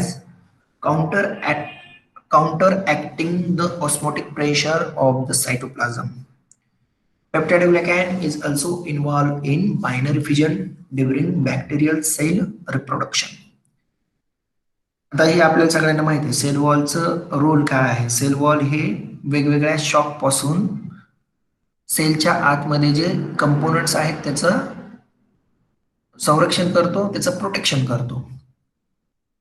आणि हे बायनरी फिजन मध्ये सुद्धा इन्व्हॉल्वमेंट दाखवतं पेप्टाइडोग्लायकॅन. बायनरी फिजन काय आहे? Asexual type of reproduction. Asexual type of reproduction जे की बॅक्टेरियामध्ये होणार आहे, बायनरी फिजन आहे. आणि या बायनरी फिजन मध्ये एका सेल पासून 2 सेल तयार होतील. आणि एका सेल पासून 2 सेल तयार होत असताना जी सेल वॉल आहे ही सेल वॉल बायनरी फिजन मध्ये इन्व्हॉल्व असते. कारण सायटोकायनेसिस होत असताना, सायटोप्लाझमचं सेपरेशन होत असताना सेल वॉल हे एक विशिष्ट आकार घेते जेणेकरून 2 सेल एकमेकापासून डिवाइड होतात.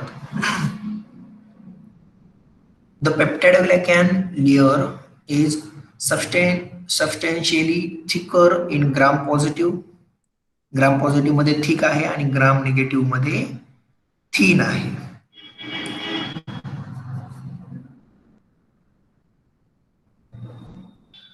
The peptidoglycan layer in bacterial cell wall is a crystal lattice structure formed from linear chain of 2 alternate amino sugar. Alternate amino sugar आहेत नॅग आणि नॅम. यांच्यामध्ये जे लिंक प्रेझेंट आहे ती लिंक असेल beta-1,4 linkage, glycosidic linkage. beta-1,4 glycosidic linkage is present in between NAM and NAG. आणि याचा structure हे अशा प्रकारे आपल्याला दिसणार आहे.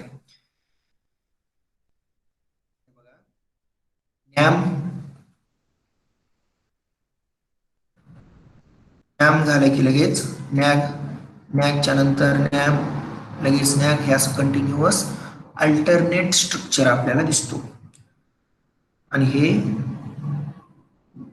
हे जे क्रॉस लिंक्स दिसत आहेत यांना जे एकमेकांना जॉईंट केलेलं आहे क्रॉस लिंक, हे क्रॉस लिंक आहे टेट्रापेप्टाइड चेन किंवा यांना आपण असं म्हणू ट्रान्सपेप्टाइडेज. ट्रान्सपेप्टाइडेज हे काय करतील, दोन वेगवेगळ्या चेनला एकत्र बाइंड करतील. इन बिटवीन टू नॅम अँड नॅग, नॅम आणि नॅगच्या आतमध्ये जी बॉन्डिंग प्रेझेंट आहे ही बॉन्डिंग आहे β14 लिंकेज. परंतु दोन चेन एकमेकाला जे बाइंड केलेलं आहे ते बाइंड केलेलं असतं ट्रान्सपेप्टाइडेज किंवा टेट्रापेप्टाइडेज chain.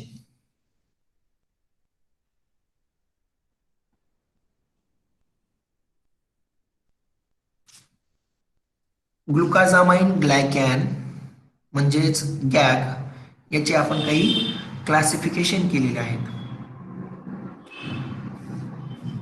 Gage divided into two types, neutral and acidic. Neutral काय आहेत तर ब्लड ग्रुप जे आहेत ते न्यूट्रल. ऍसिडिक मध्ये परत दोन प्रकार पाडलेले आहेत, sulphate free and sulphate containing. Sulphate free आहे हेलॅरोनिक ऍसिड आणि sulphate containing chondroitin sulphate, dermatan sulphate, keratan, heparin and heparan हे सल्फेट कंटेनिंग आहेत. आणि सल्फेट फ्री फक्त एकच आहे हेलॅरोनिक ऍसिड. त्याच्यावरती MCQ विचारल्या जातील. सल्फेट फ्री कोणते आहेत आणि सल्फेट कंटेनिंग कोणते आहेत. हेलॅरोनिक ऍसिड बघायचं आपल्याला. Hyaluronic acid is sulfate-free gas in which beta-1,3 glycosidic linkage is present. Hyaluronic acid मध्ये beta-1,3 glycosidic linkage present असेल.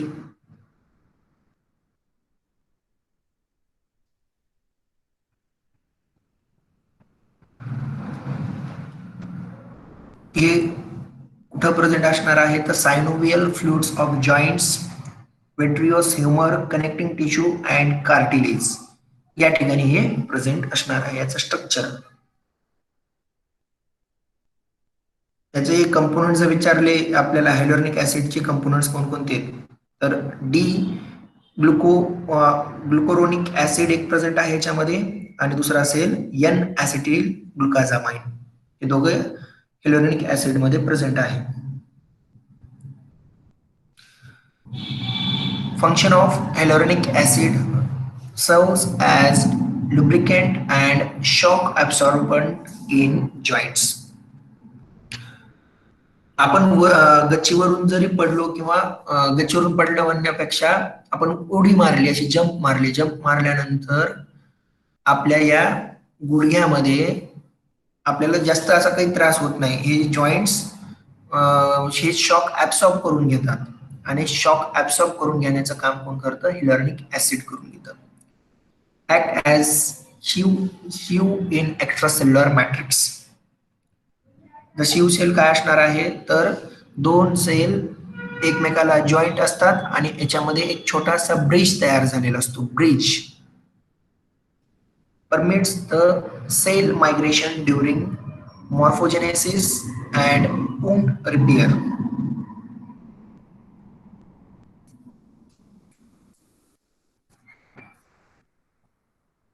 त्याच्यामध्ये β14 लिंकेज, पण काही पुस्तकामध्ये β13 लिंकेज प्रेझेंट आहे.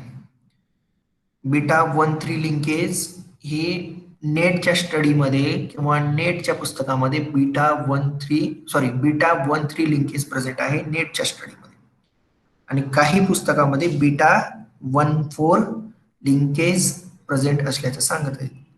त्याच्यामुळं हे लक्षात असू द्या, β13 प्रेझेंट आहे नेटच्या पुस्तकामध्ये. नेटची जी स्टडी करतो त्यामध्ये आपल्याला β13 सांगण्यात आलेलं आहे.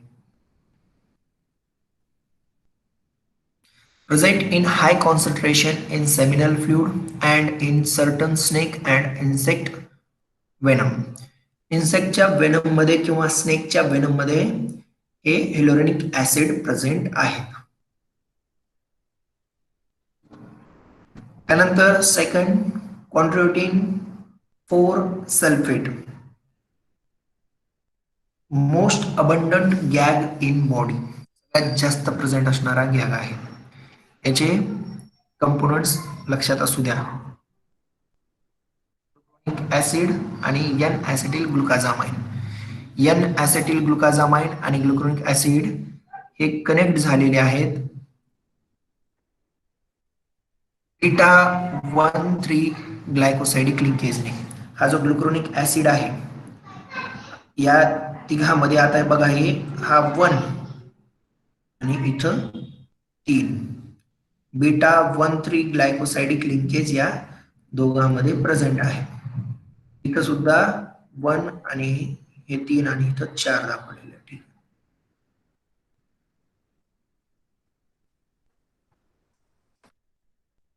Widely distributed in bone cartilage and tendons.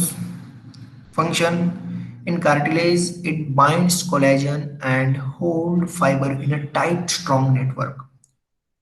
आपण आताच बघितलं एक्स्ट्रा सेल्युलर मॅट्रिक्स मध्ये कोलॅजन कशा प्रकारे प्रोटीनला किंवा त्यांच्या मेश लाईक स्ट्रक्चरला बाइंड होतो आणि एक टाइट जंक्शन तयार करतो, टाइट नेटवर्क तयार करतो.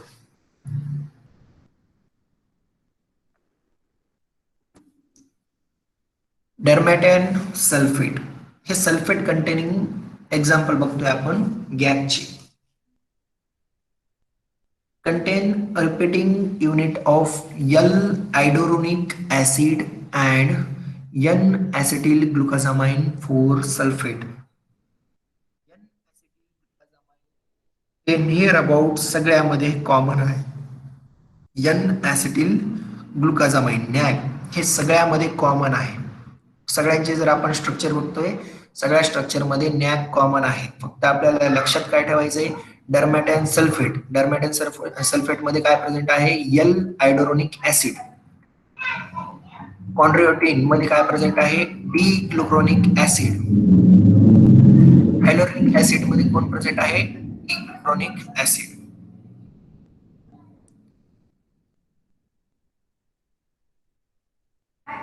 हे कॉमन आहे सगळ्यामध्ये. 4 NAG सगळ्यामध्ये कॉमन आहे.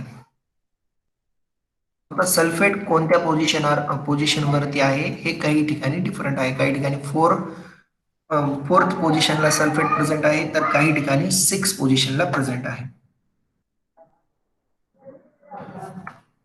डर्मॅटिन किंवा डर्मॅटिन आपल्याला माहिती आहे, डर्मॅटिन कुठं प्रेझेंट असतं. डर्मॅटिन प्रेझेंट असतं स्किन मध्ये डर्मॅटिन प्रेझेंट आहे. कार्डियक वॉल मध्ये प्रेझेंट आहे. Function: present in sclera of eye, where it has important function in maintaining overall shape of eye. Overall shape of eye decided by डर्मॅटेन sulfate. Then move towards heparin. Only gag present intracellular in granules of mast cell and also in lung, liver and skin. हे intracellular present असणार एकमेव Gage आहे. Intracellular सेलच्या आतमध्ये. याचे जे components आहेत, D glucuronate 2 sulphate, N sulphoglucosamine 6 sulphate, हे हेपॅरिनचे कंपोनेंट्स. यांची बॉन्डिंग काय असणार आहे, बीटा 1,4.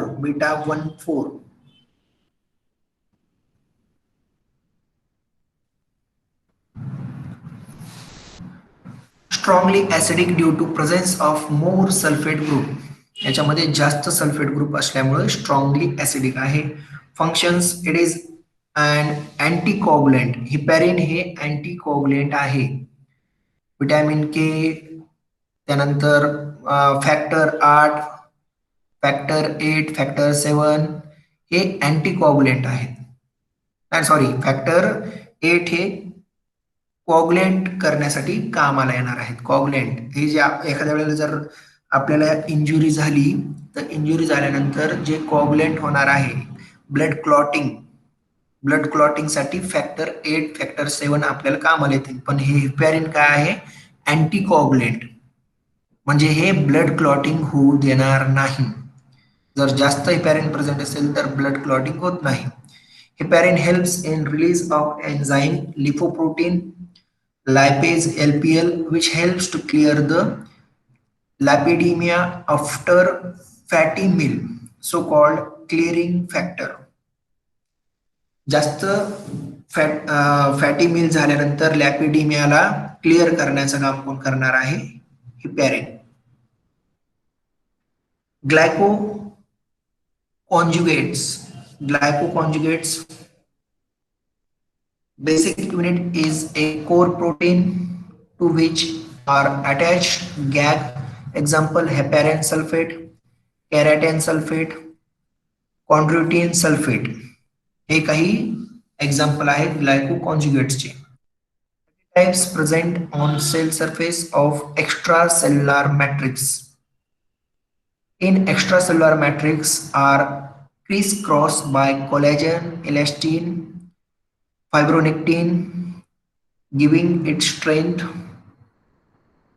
कोलॅजन, इलॅस्टिन आणि फायब्रोनेक्टिन हे काय करतील? स्ट्रेंथ प्रोव्हाइड करतील. कोलॅजनचं आपण स्ट्रक्चर बघितलेलं आहे. हे मेश लाईक स्ट्रक्चर तयार करणार आहे क्रिस क्रॉस मॅनर मध्ये आणि त्या पर्टिक्युलर सेलला स्ट्रेंथ प्रोव्हाइड करण्याचं काम एक्स्ट्रा सेल्युलर मॅट्रिक्स करतील. In act as tissue organiser in different activities. Heparin sulfate binds different ligands for their interaction. Fibronectin can bind fibrin, integrin, etc. त्यामध्ये heparin sulfate structurally similar to heparin but has a lower molecular weight. heparin सारखंच आहे परंतु याचा जो molecular weight आहे तो कमी आहे. Contain higher acetyl group. याच्यामध्ये ऍसेटाइल ग्रुप जास्त आहेत, लेस सल्फेट ग्रुप आहेत आणि लेस सल्फेट ग्रुप प्रेझेंट असल्यामुळं हा जास्त ऍसिडिक नाहीये. Predominant uronic acid is glucuronic acid. It is an extracellular gag found in basement membrane and is an essential component of cell surface. Determine charge selectiveness of renal glomerulus.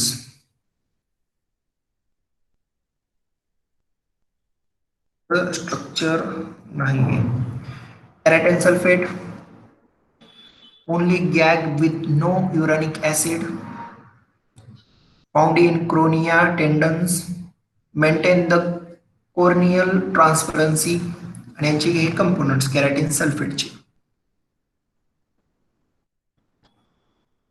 Neutral GAG is a blood group substance. Neutral कोण आहे? Blood group substance. RBC membrane contains several antigen substance based on which classified into different blood groups.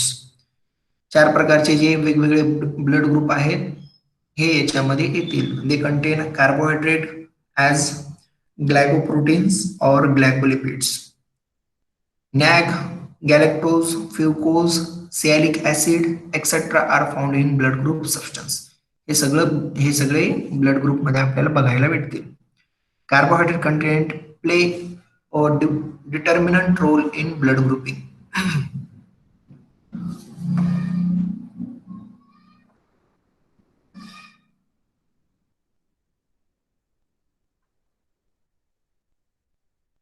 जे notes आहेत हे आता मी थोड्या वेळानंतर तुम्हाला Google classroom वरती सेंड करतो.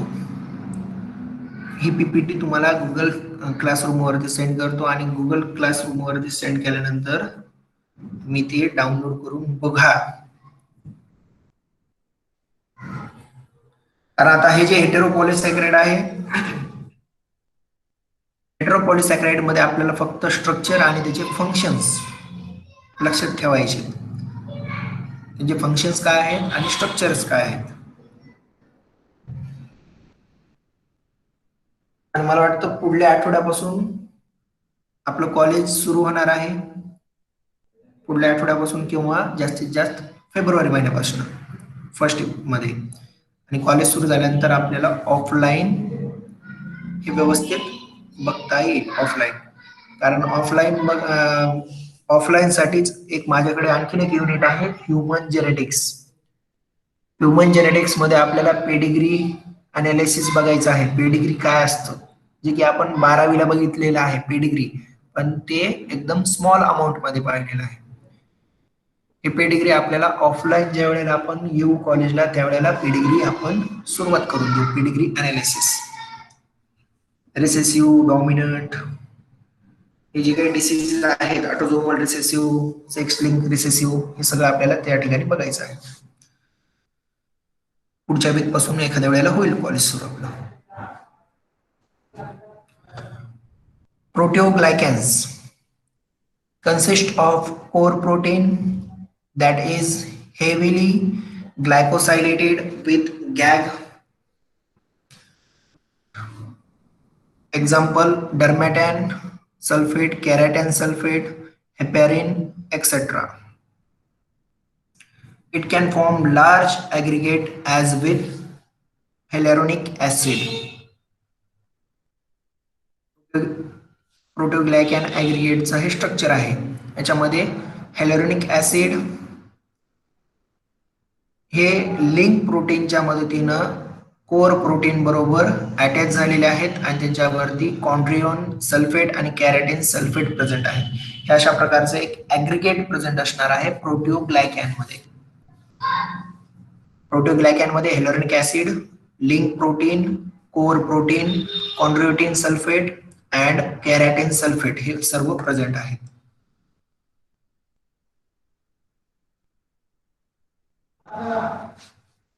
प्रोटिओग्लायकॅनचं मोनोमर हायलोरोनिक ऍसिडची ही एक हायलोरोनिक ऍसिड हे अशा प्रकारचं स्ट्रक्चर आहे झिगझॅग मॅनर मध्ये. याच्यावरती लिंक प्रोटीनच्या मदतीनं कोर प्रोटीन प्रेझेंट आहेत, कॉन्ड्रिओटिन आणि कॅरेटिन सुद्धा प्रेझेंट आहेत.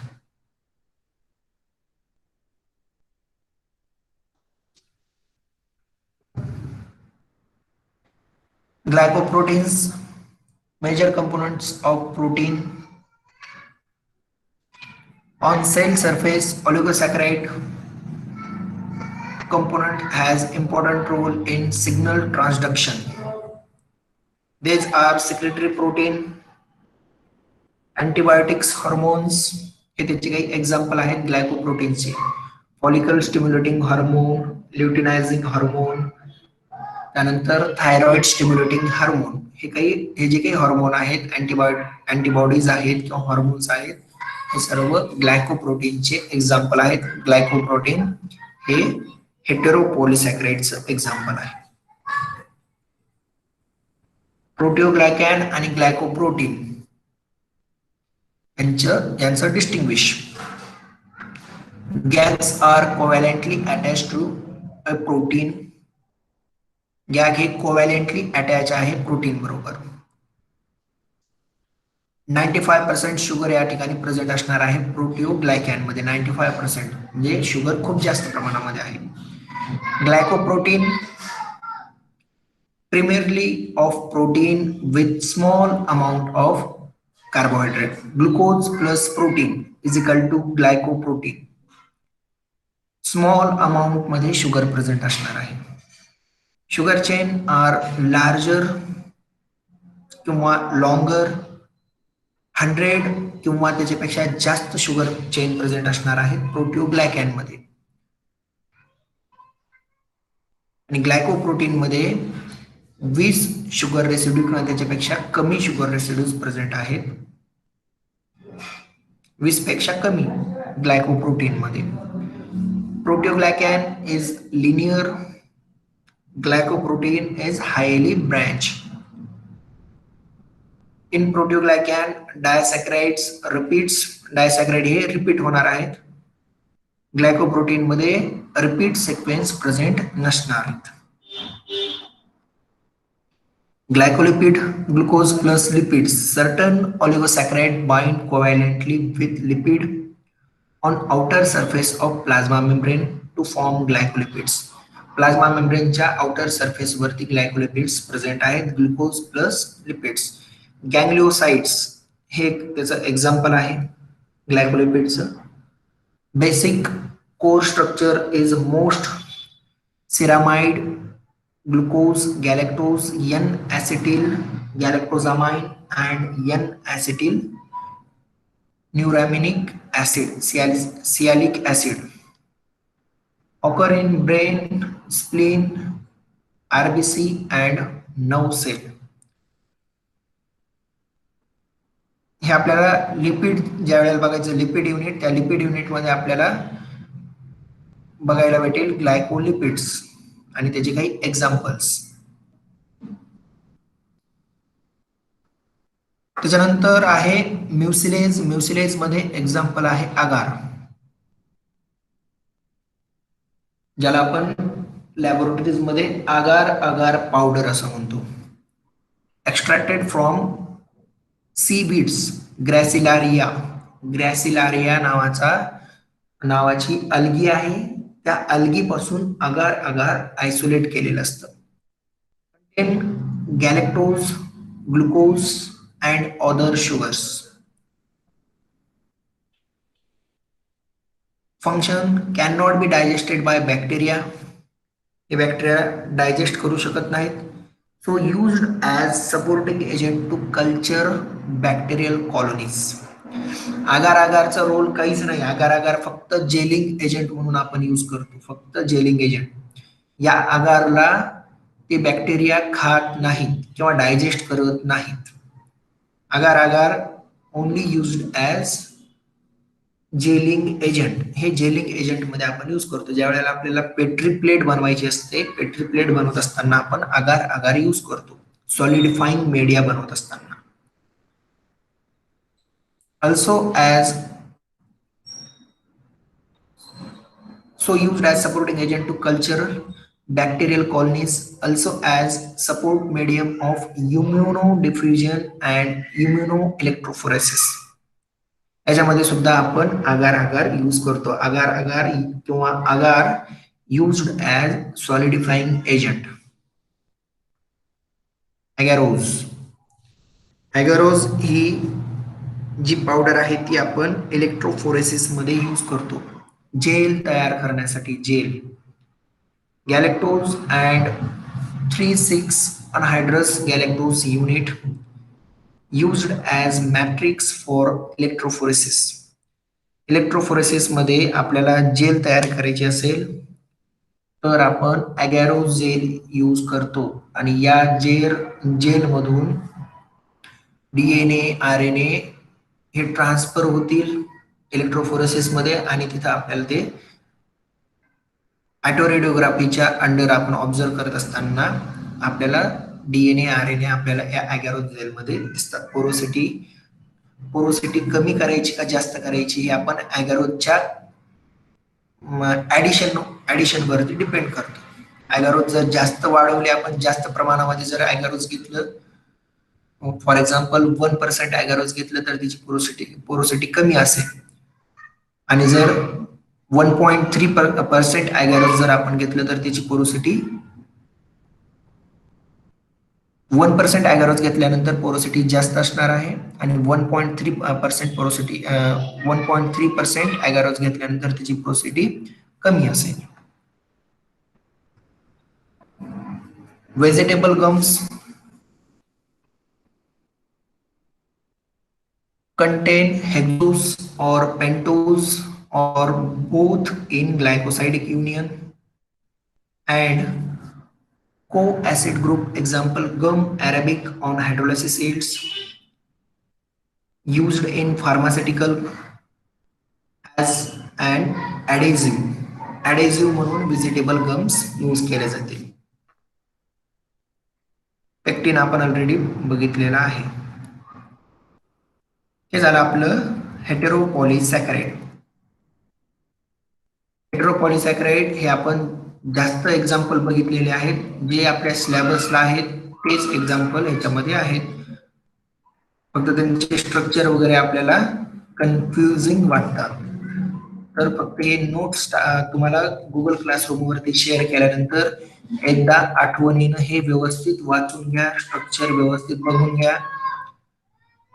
आणि हे सगळं बघितल्यानंतर जर तुम्हाला काही डाऊट असतील याच्यामध्ये तर विचारा. अशा प्रकारे आपलं कार्बोहायड्रेट हा जो युनिट आहे हा युनिट कार्बोहायड्रेटचा संपलेला आहे. आता याच्यानंतर याच युनिट मध्ये आपल्याला बघायचंय लिपिड अँड विटॅमिन्स, हे दोन आपल्याला पॉइंट्स बघायचे, लिपिड आणि विटॅमिन्स.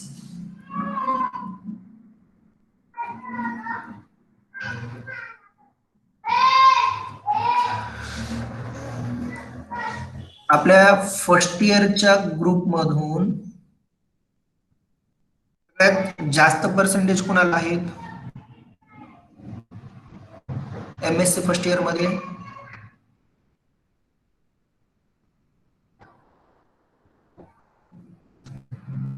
सांगता का?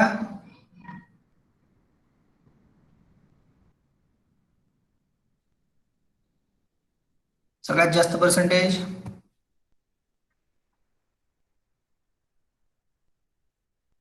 आणि सगळ्यात जास्त पर्सेंटेज जो ज्याला असणार आहे ते आपला CR असेल MSc फर्स्ट इयर साठी, क्लास रिप्रेझेंटेटिव्ह.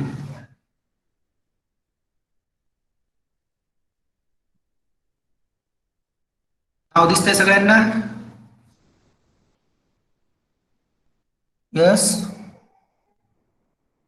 इतके शामराव तिला 92% आहे, बरोबर आहे का ती प्रेझेंट?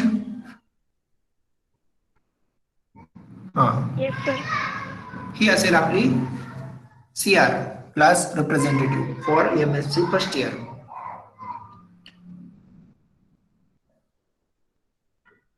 त्यानंतर सेकंड नंबर आहे शिवानी भोसले.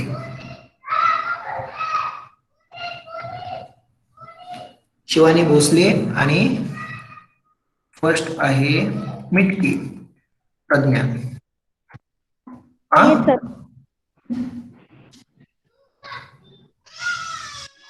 मिटके प्रज्ञा शामराव ही CR आहे. आता यांचं काय, त्यांना कोण म्हणजे आपल्या वर्गामध्ये किती मुलं जॉईन आहेत याची एक आम्हाला, आता तुम्ही पार्टिसिपंट वगैरे कोण कोण आहेत याचं एकदा आम्हाला व्यवस्थित सांगा कोण कोण पार्टिसिपंट आहेत, कारण काही विद्यार्थ्यांनी ऍडमिशन घेतलेले नाहीयेत किंवा जे पार्टिसिपंट होत नाहीयेत त्यांचा आपल्याला विचार करावा लागेल, कारण काही विद्यार्थी हे वेटिंग वरती आहेत MSc फर्स्ट इयरच्या ऍडमिशन करतात.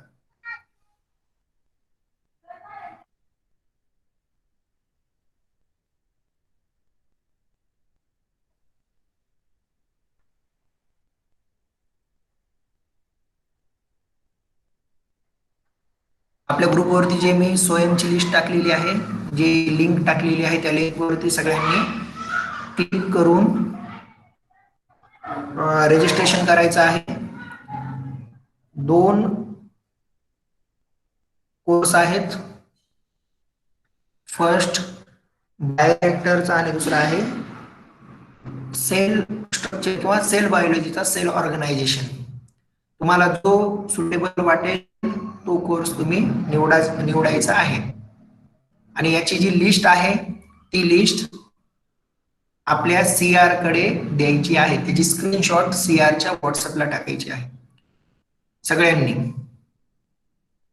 आणि ज्यांना अडचणी आहेत नोट्सच्या वगैरे, आता हे PPT मी आपल्या गुगल क्लासरूम वरती शेअर करतोय, आणि बाकी जर काही अडचणी असतील तर तुम्ही व्हॉट्सअपला SMS करू शकता.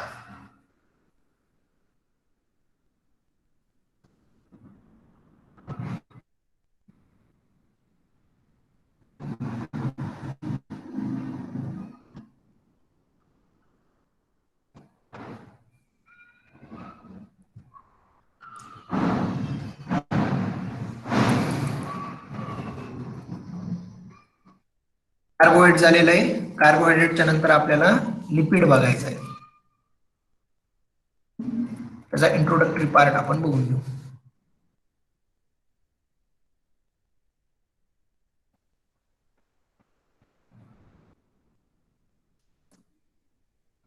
Word lipid is derived from Greek word lipos, which means fat. Biologically, lipids are chemically diverse group of organic compound which are insoluble in water. हे वॉटर इन्सोल्युबल आहेत, हायड्रोफोबिक आहेत. They are soluble in non-polar solvents such as ether, chloroform or benzene यांच्यामध्ये हे soluble आहेत. Lipids are hydrophobic in nature due to the predominance of hydrocarbon chain CH2, CH2, CH2 in their structure. He chain present असल्यामुळं lipids hydrophobic आहेत. हे कशा प्रकारे आहेत hydrophobic? कोण असणार आहे, हायड्रोफिलिक कोण असणार आहे आपल्याला बघायचं आहे. हायड्रोफोबिक टेल,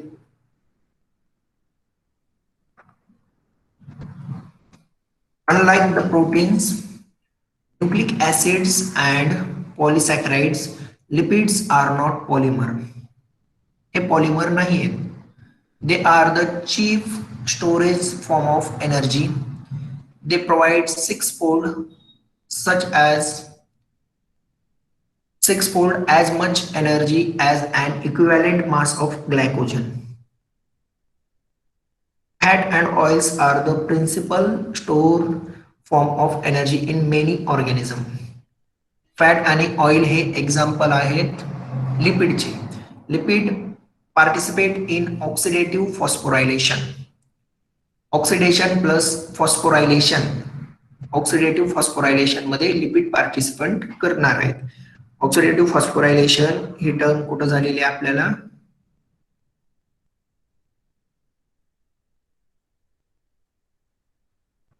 TCA सायकल मध्ये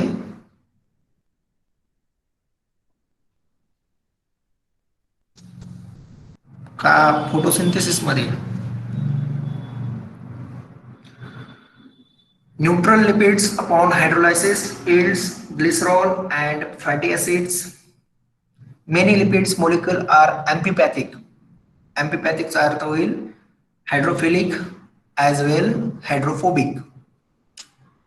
In aqueous environment, lipid molecules associated by non-covalent interaction to form supermolecule structures such as monolayers, micelles, bilayer and vesicles. मायसेलचं स्ट्रक्चर कसं असणार आहे, मोनोलेयर कसं असणार आहे हे आपण फॅटी ऍसिडचं स्ट्रक्चर बघितल्यानंतर, हेड आणि टेल हे आपण बघितल्यानंतर आपल्याला समजेल. स्ट्रक्चर आपल्याला बघायचे. Lipids may be regarded as organic substance, relatively insoluble in water, soluble in organic solvent, potentially related to fatty acid, and utilized by living cell. They serve as storage form of metabolic fuel, fatty acid, triglycerol. They serve transport form of metabolic fuel, free fatty acid. They provide the structural component of membrane, phospholipid, glycolipid, galactolipids, sphingolipids. हे जे काही आपण आता हेटेरोपॉलिसॅकराइड मध्ये पाहिलेले आहेत, ह्यात आपल्याला इथं लिपिड्स मध्ये स्ट्रक्चरल कंपोनंट मध्ये बघायचे आहे. आपण लिपिडचं क्लासिफिकेशन करणार आहोत. Simple lipid, compound lipid and derived lipid. हे लिपिड आपण नेक्स्ट लेक्चर मध्ये बघू. ज्यांना स्वयंबद्दल अडचण आहे, मी आपल्या ग्रुपवरती टाकलेले, त्यांनी आजच्या आज आपल्याला हे रजिस्ट्रेशन करायचं आहे. ज्यांना अडचण आहे त्यांनी SMS करा. Thank you very much. Have a good day. Leave होतोय मी.